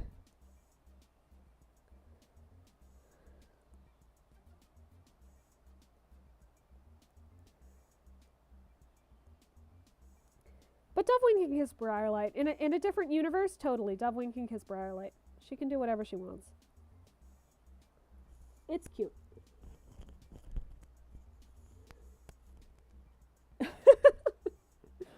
Well, you're on my channel. Of course you take my side. That's how it works. That is the contractual obligation of being here. You get to take my side.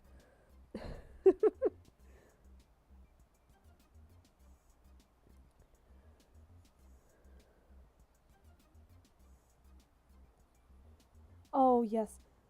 Hazeltail X Cinderheart, I can actually really see. Because... Oh, actually, I hate that. Never mind. I don't want to do that at all.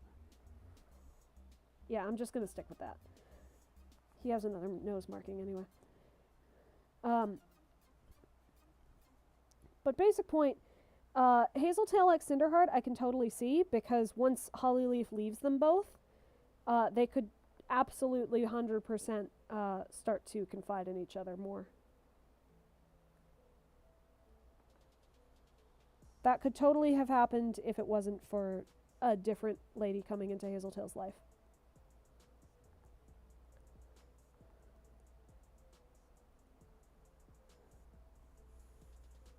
Leopard Star is a woman lover. She loves women. That's correct. Especially Sunfish. And I know Sasha is also there and that comes up, but Sunfish though. She's beautiful. She's explicitly called beautiful. Who does that? Alrighty. So that is Jay Feather and Fallen Leaves. I'm actually going to increase Fallen Leaves' size a little bit, so he's not quite as small. Okay, and time for the kittens.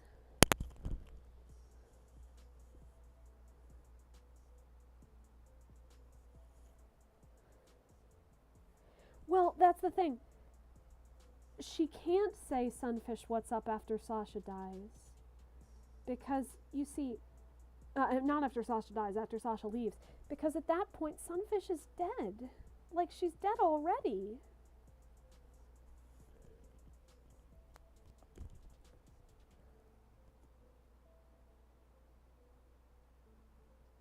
Did I say Jay Feather? Did I say hecking Jay Feather?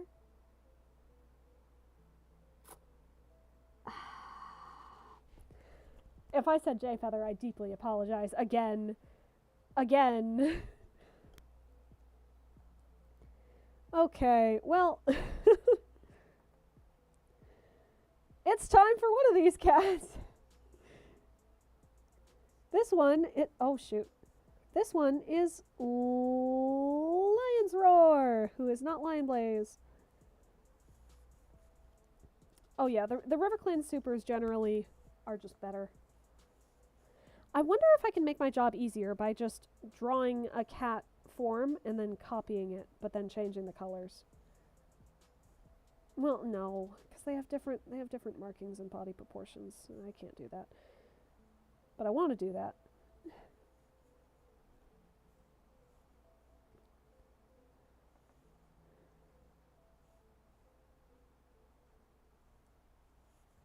Oh, that's too much. I do want it blowing back, but not that extent. There's not that much hair.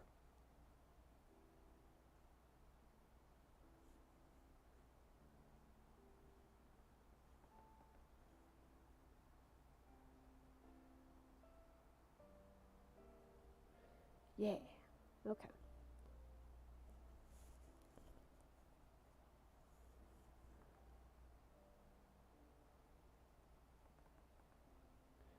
Perfect.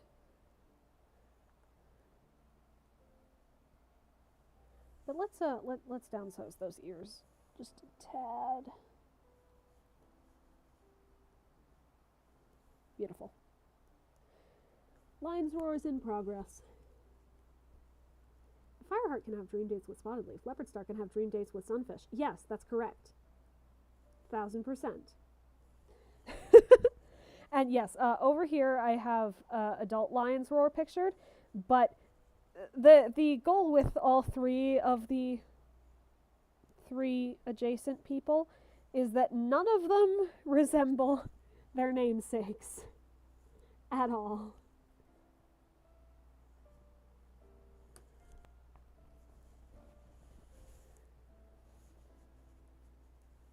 Leopard Star's honor is everyone's enemy.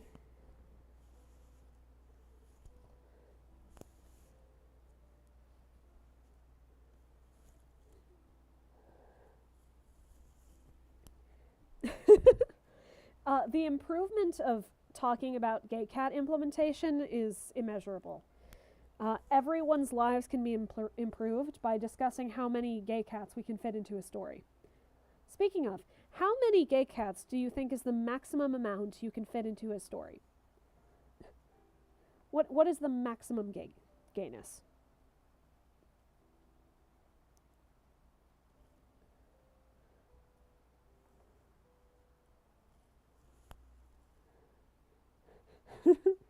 Oh, the misery.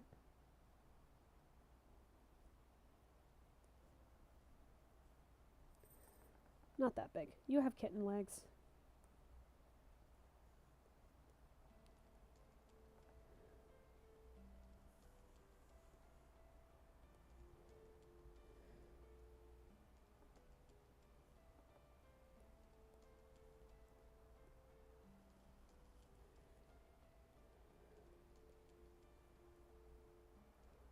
There we go.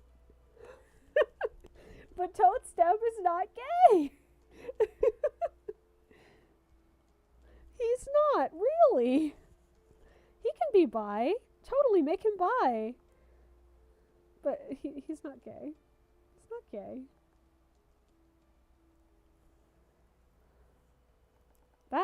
That's just wrong.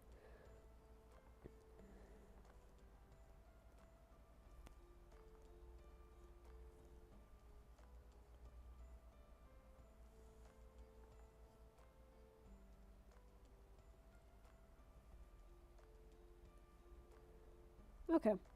And then, yep. Second one is that we darken this just a little. We keep going.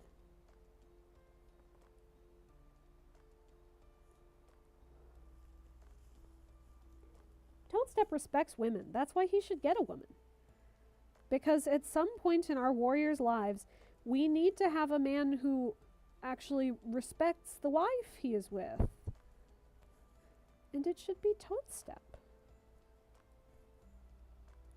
Because Toadstep is a doll.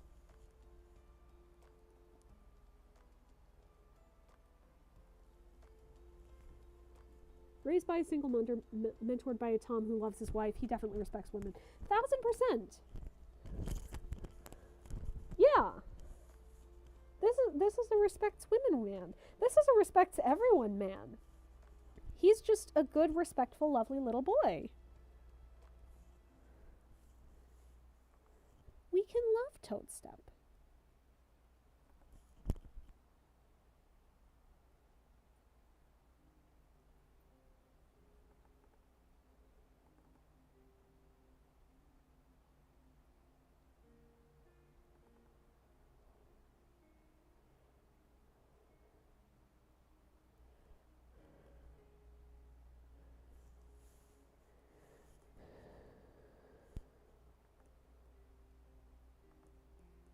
Whoosh, whoosh.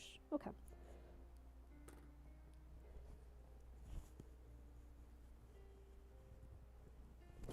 Being gay is against the warrior code? No, it isn't. Why would it be? Oh, hello, Bagheera.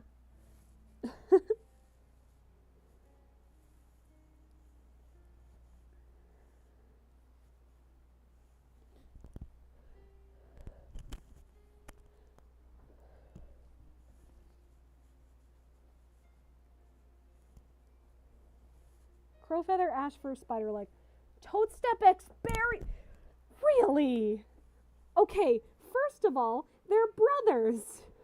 Half brothers, but they're brothers. Second of all, that's just cruel to poor Toadstep. These are both Daisy children.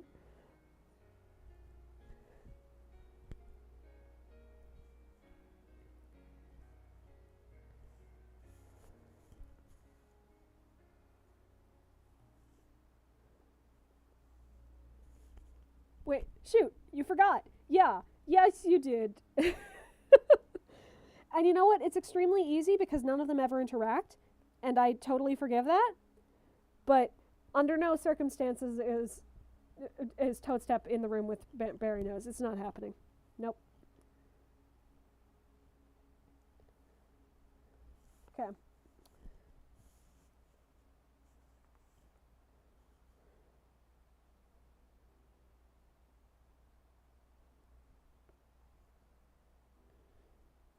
Toadstep doesn't even get with anyone like Berrynose. That's just mean to poor Toadstep.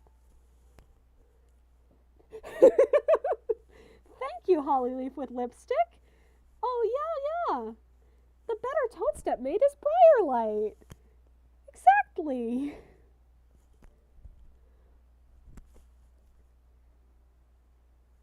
And I'm totally fine with us attempting to find a good Tom crush for Toadstep to have, because he absolutely 1000% could be bi.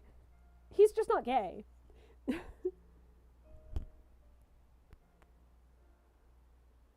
Yeah, I know, but it's not the perfect thing to troll Sunny with, because you know who's related to Daisy? Daisy's other kit.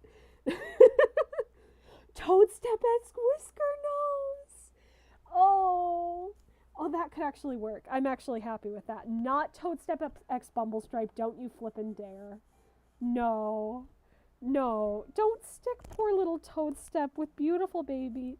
Poor little Toadstep with Bumblestripe. Bumblestripe doesn't know what respect is. He's never heard of it.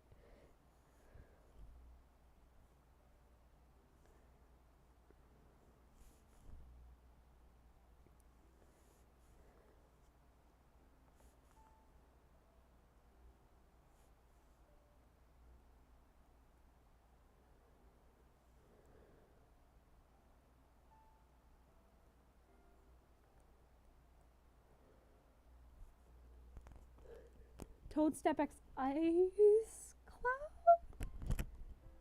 Beautiful baby Bumblestripe was a misstep. I was thinking about Toadstep still. Toadstep X Ice Cloud would require that Ice Cloud isn't also gay. But other than that, delightful.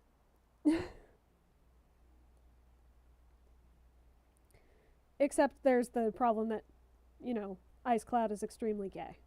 Very, very, very gay. She's extremely gay.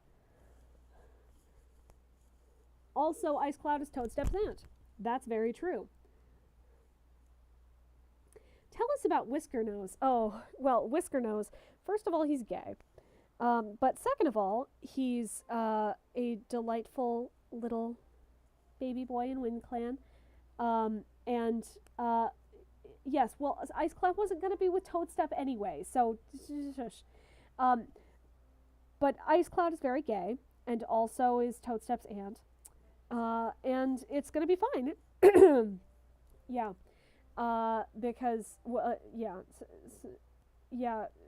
So, Toadstep's father is Spiderleg. Spiderleg's sister is Ice Cloud. Yeah, it's aunt. But Whisker Nose is a beautiful little baby boy in Wind Clan. And he is just adorable, first of all. But he is a Owl Whisker's apprentice who has aphantasia. So essentially he can't see stuff in his head. It's very difficult for him to just picture things when people ask him to, and this makes navigation pretty hard for him as far as just remembering routes. So he ends up getting really, really super good at tracking. And that's where it all is.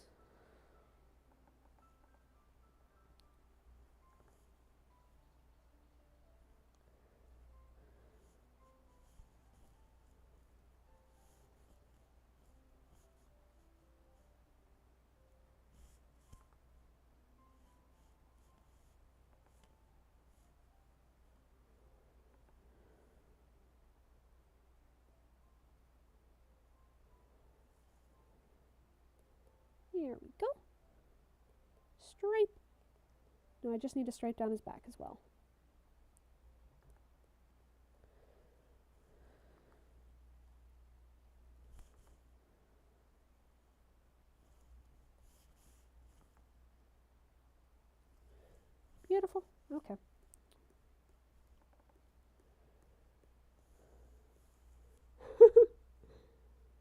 character exists because of Sunny, Lupa, and me smashing spaghetti together. Yes, that's correct. Whisker Nose is a product of all 3 of our brain cells. And I love him. He's adorable. He's a baby boy.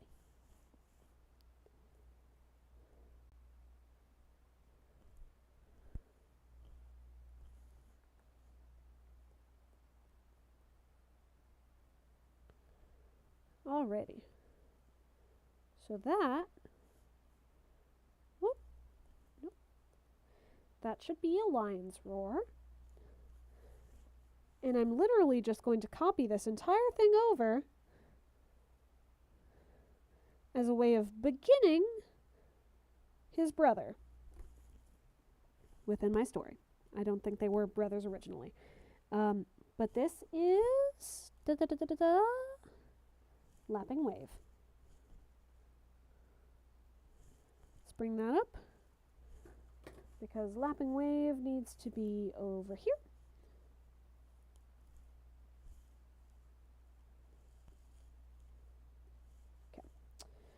And a lot of this is going to be identical, but let's swap those colors.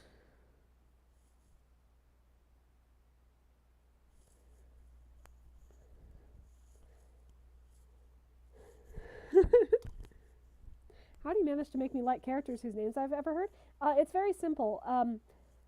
Look at the books and find every mention of a character until you have Lapping Wave with P's.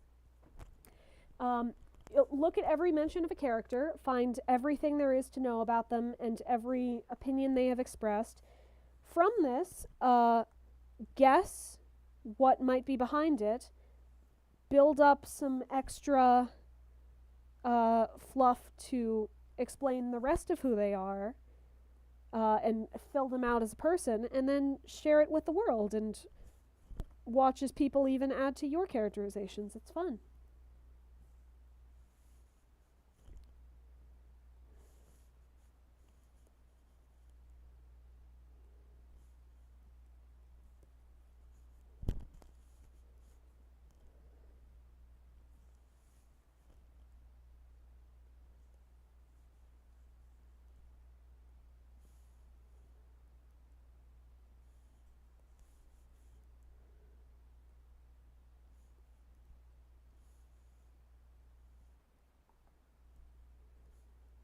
Where's that one then?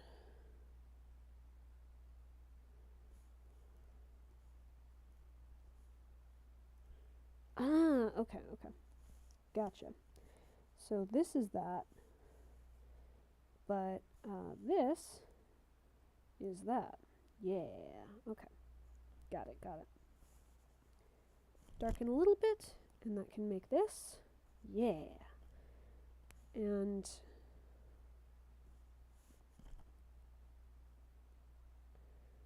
we'll also say this can be this. Nope, not that one though.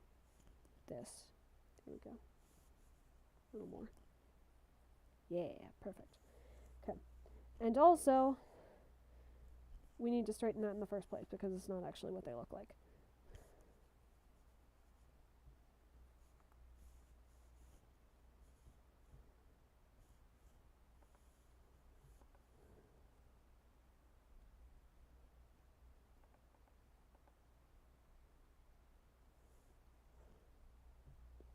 Perfect. No one shipped green flower and moss pelt? Ah. Well, I'm sure someone might. But yeah, it was born from a typo.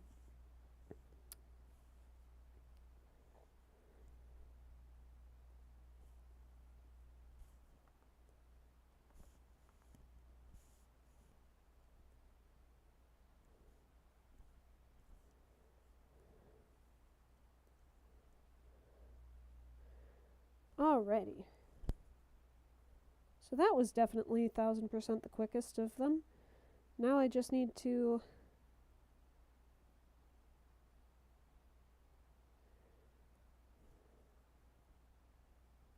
Make sure that everything is lined up the way it needs to be. Nope.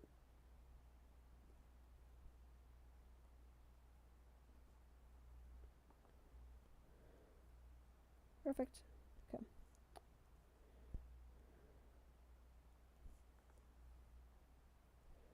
There we go. Now that's a lapping wave.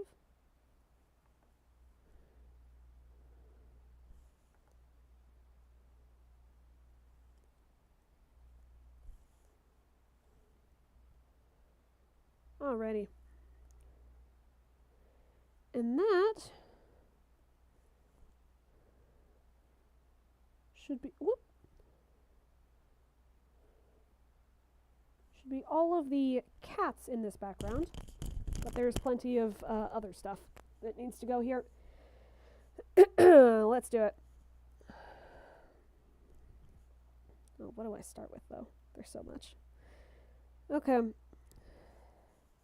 Let's do tractor. Why not? What color should tractor be? I'm thinking tractor yellow to blend in more. Probably like a dingy yellow.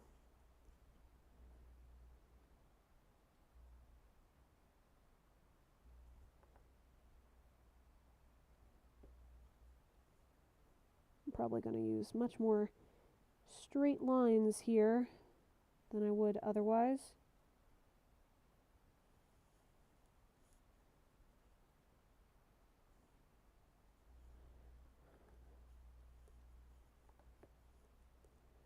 Yeah, exactly. Red for danger. I mostly just wanted to make it something that would blend in rather than stick out, but you're right. You're right. Red would be danger.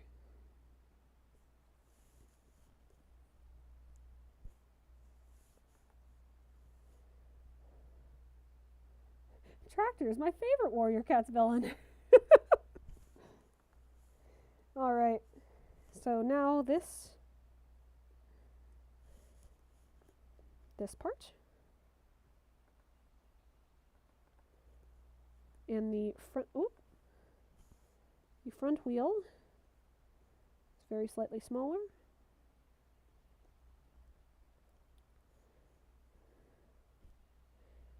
And also, I don't want them to actually be black.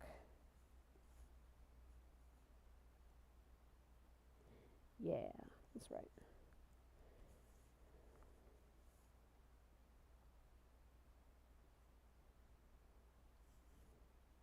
This is going to be tedious, but I'm telling myself that it will be worth it.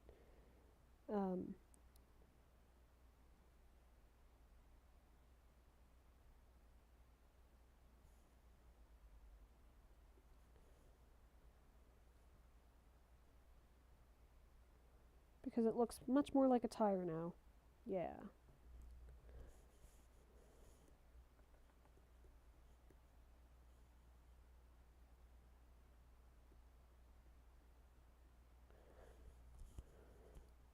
Whoop. There we go. Could Silverpaw be Silverstream? I don't know. Oh, tractor purple for Dark Forest. I'm actually trying to avoid putting purple in this particular picture because it has nothing to do with the Dark Forest. The Dark Forest did not exist at this point in time.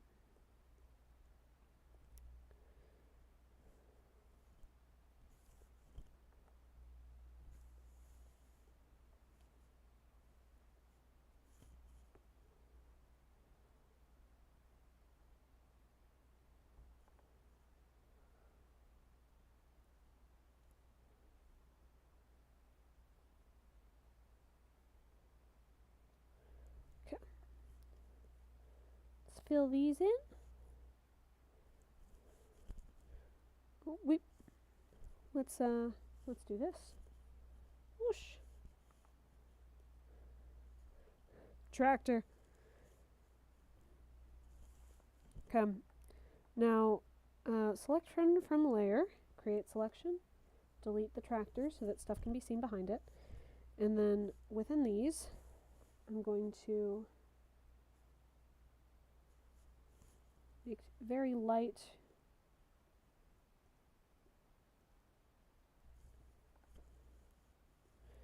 And these are actually going to be transparent and show some of the car on the other side.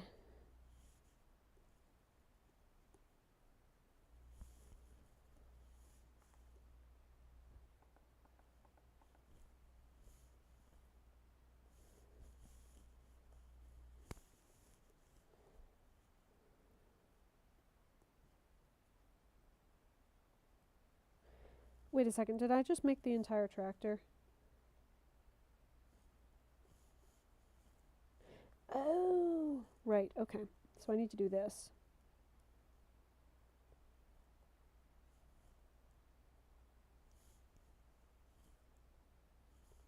Yeah, okay. There we go. Got it to work, never mind.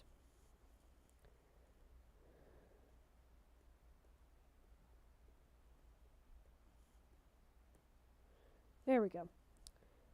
Effective tractors. 101. Okay.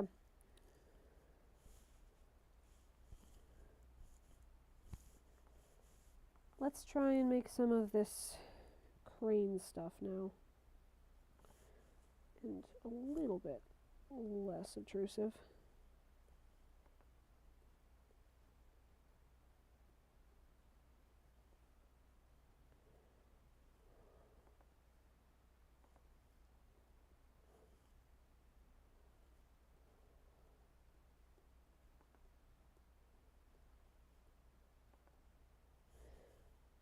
Alrighty. And this will just be that. And then you are just on top, sitting like that. Perfect. Tractor.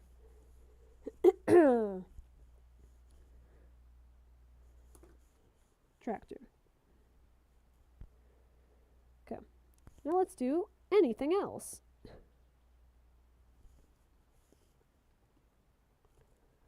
Let's actually start with the front background.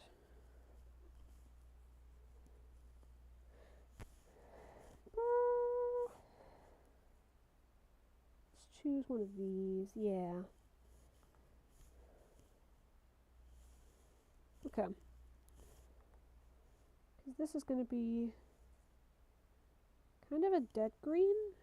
Their forest is dying just a little bit.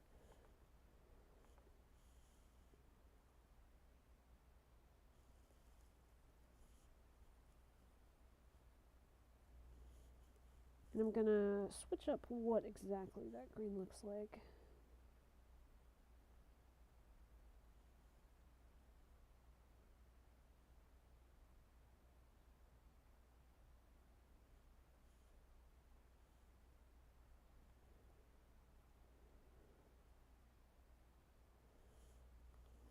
That'll do. Okay.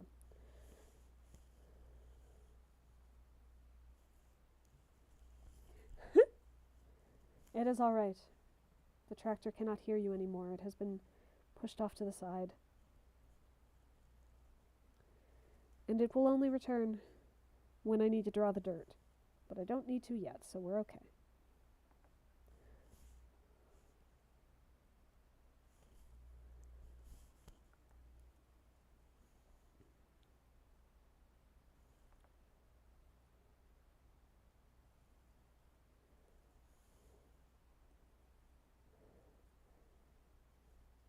Tractors are just flat out evil. This is a well-known fact.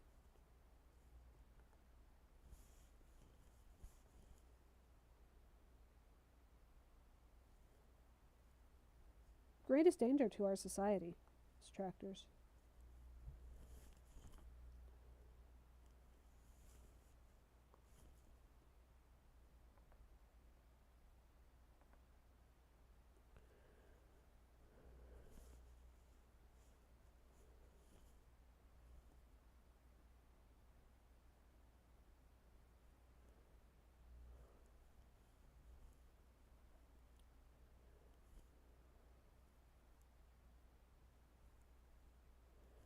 All right, caves.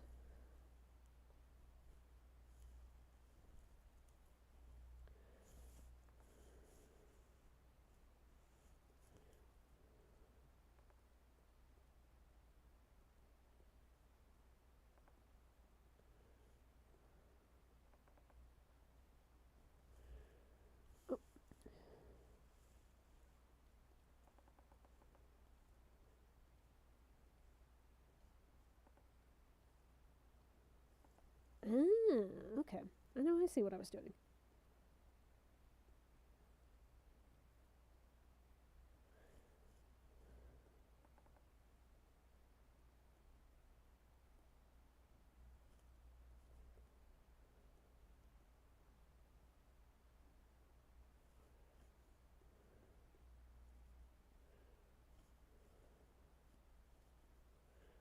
Okay.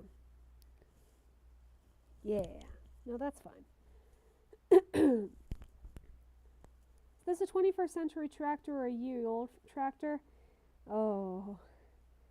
Well, it's intended to be a ye-old tractor, but I don't know how ye-old it actually is. I am not well versed in tractors.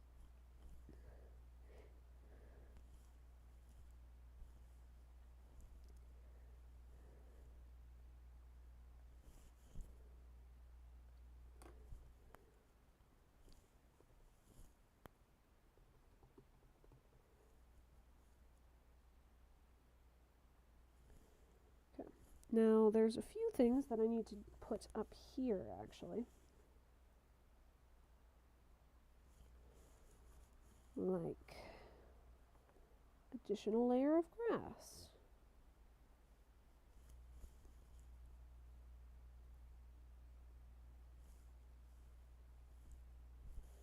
I'm actually going to lighten this additional layer of grass substantially.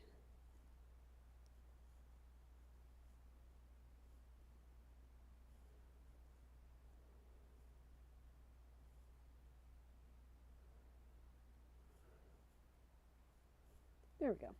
That'll do. Okay.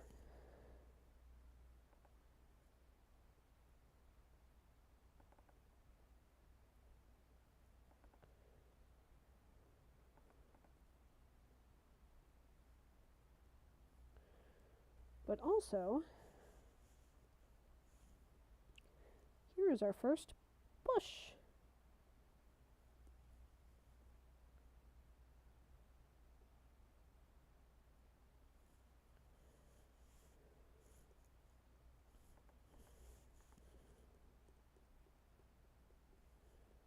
Second bush. Okay. Filter blur. Actually, let's motion blur.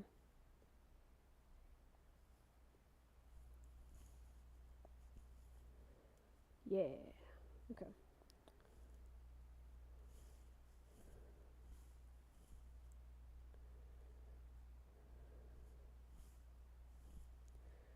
We'll add an additional bush. Additional couple of bushes. Yeah. Okay. It is now time to address the dirt.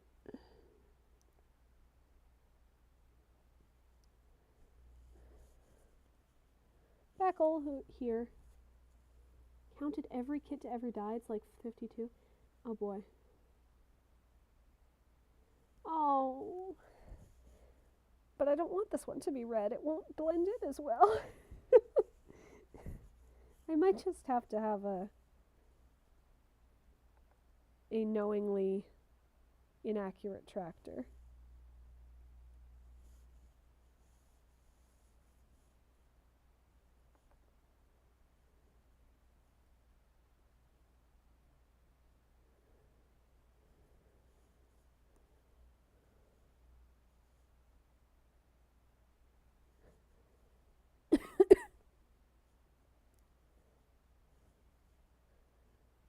Alrighty.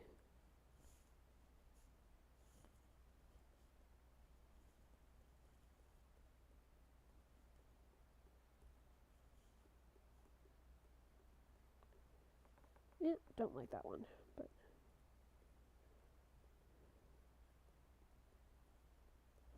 there we go. Okay, dirt. Yeah.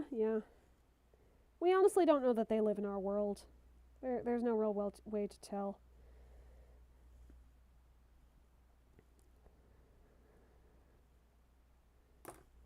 Maybe this particular tractor just happens to be very ahead of its time.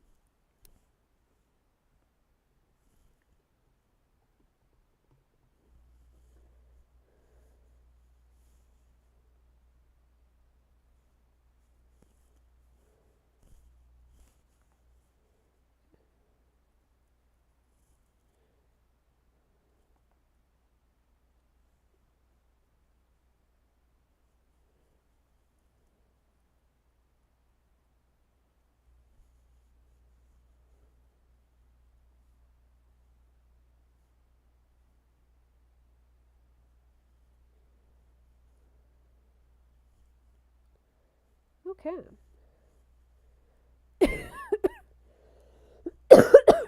Sorry. Alrighty.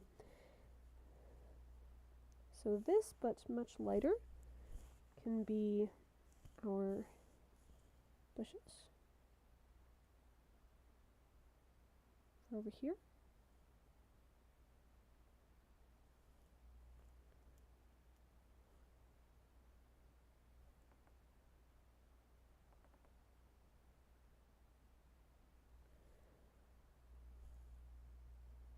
And let's go. Trunks.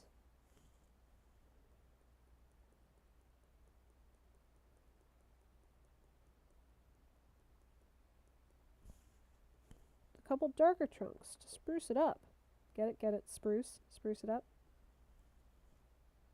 It's very bad. Yeah.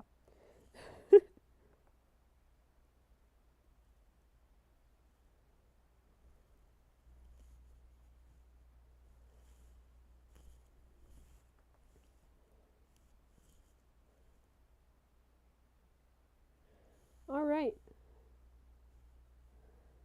Yeah, Graystripe definitely did not die of old age. He should have, maybe, but he did not.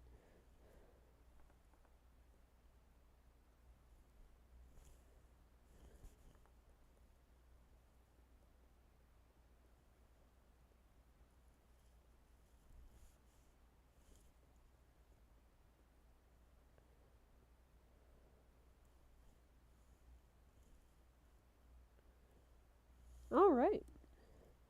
And I'm actually going to use those same colors as part of the backpack part.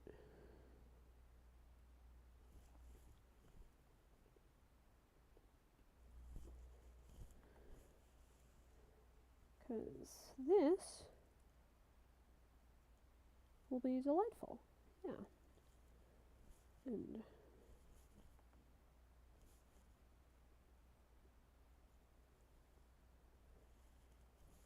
this will make some great. Alrighty.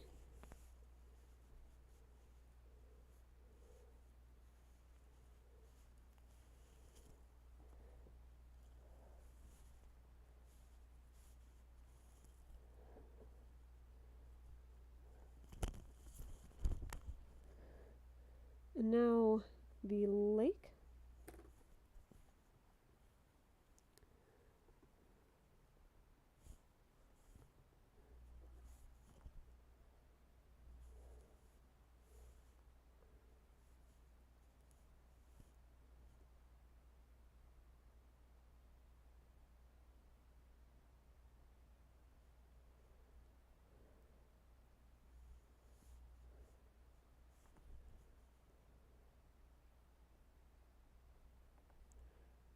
Let's make sure that's. And then also the later ones.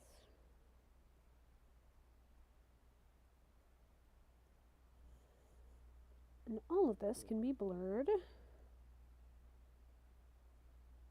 But not that way, the other kind of blur.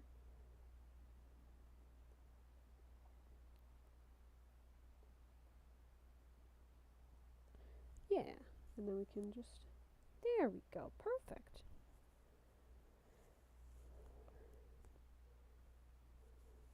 Tractor oil?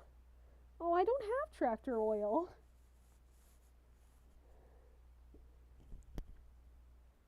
Alrighty.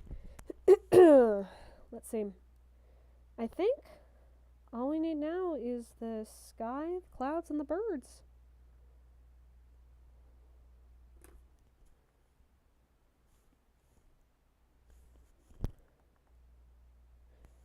Let's start with the clouds.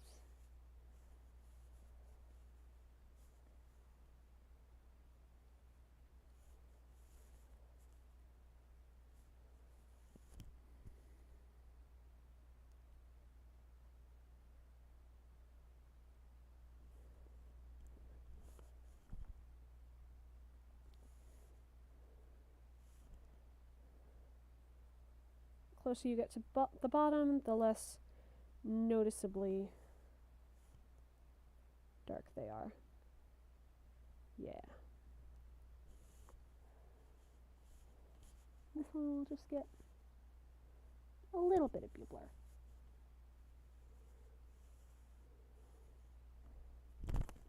Alrighty. And I'm actually going to take a couple of these and also make some smaller ones across the sky.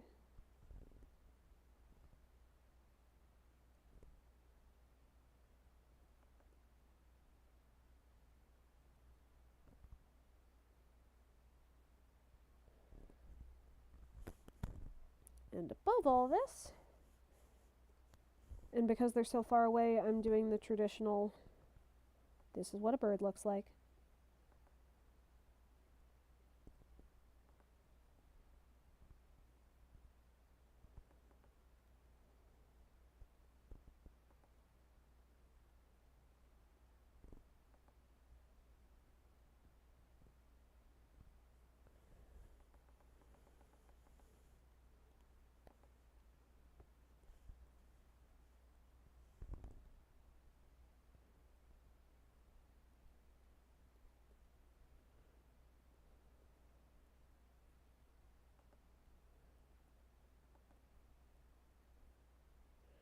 These are what birds look like. Okay, now we are down to one of the final steps as far as the actual drawing stuff in.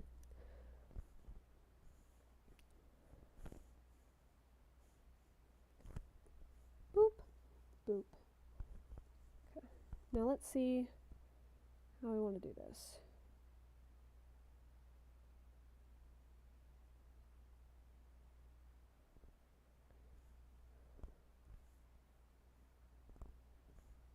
I think I'm going with that. Yeah. Okay. Now here's a thing that I was thinking of potentially doing. Well, we'll see. Let's do this first. Because I wanted to add... Nope, the other. Yep, there we go. Yeah, okay. And a thing I was potentially going to do, but I don't know yet, is I might do this. Let's find a nice page color that a page might be.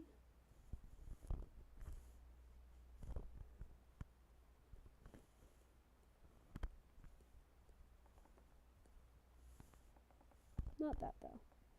Definitely not that. Let's try...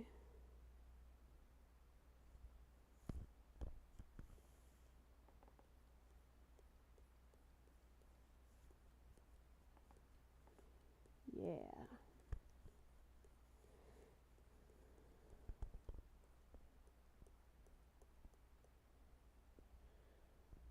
Except I kind of hate it. Nope, we're just doing normal. Not that. But there is still some lighting work to be done.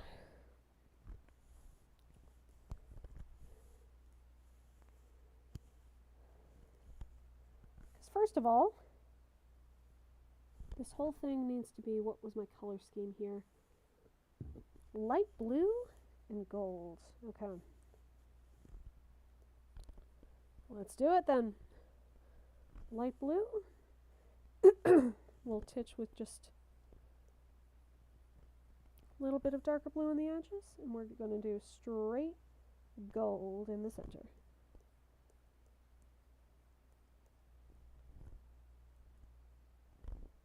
So that's number one. And I'm going to use the darker blue. It's actually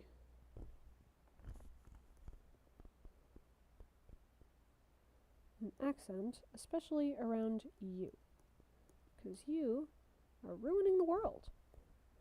Okay.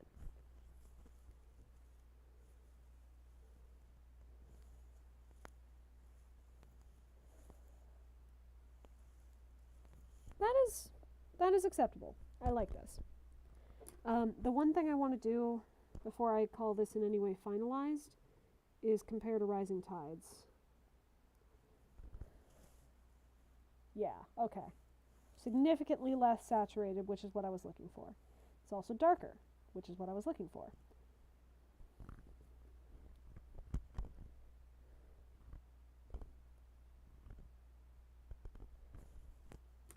Alrighty. Well then, all that's left to do at this point is fill in that text at the top. Color that text properly.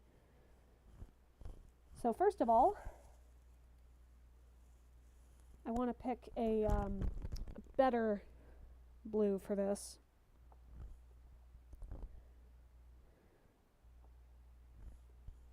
Let's go closer to this one, maybe? And then that can be, or this one. Nope. This one? This one, yeah. Let's do that. Then this is a deeper blue. This is a deeper blue sprayed on top. This is highlight at the bottom. So you know what, for all of this, let's delete. Start from scratch. Except, where's this? Yeah, I want to keep that. But everything else can go away. And let's start from scratch. So let's start with this one, maybe? Yeah, I think that would be great. And then we're going to do a darker on the top.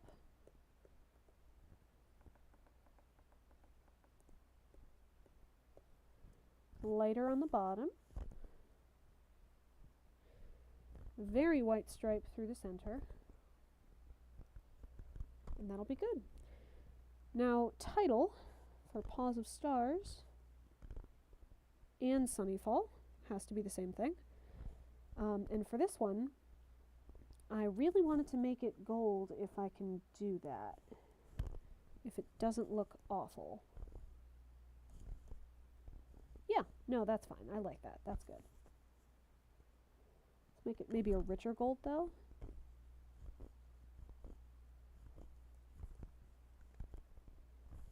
Richer but still brighter? No, not that. Not that much.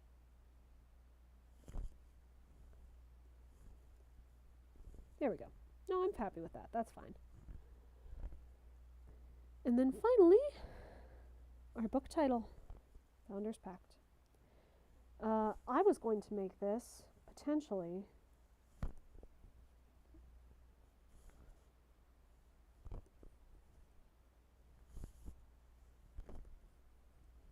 yeah, like a blue-gray type thing.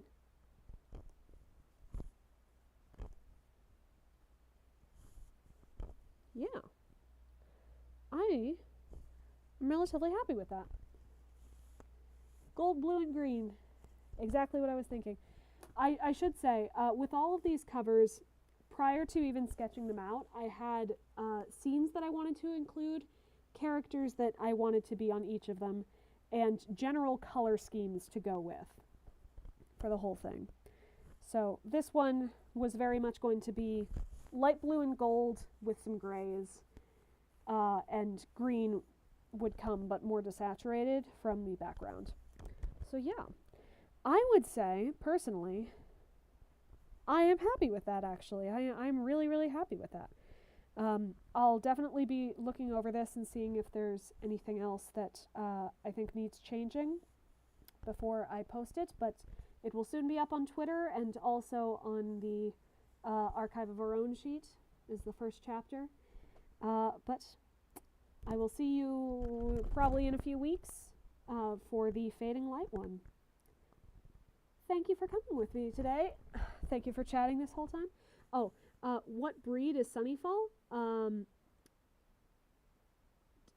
American Shorthair. Not any particular breed. She's just a stray cat. Anyway, thank you all for coming. Thank you for making the conversation so lively. And goodbye. I shall see you next time.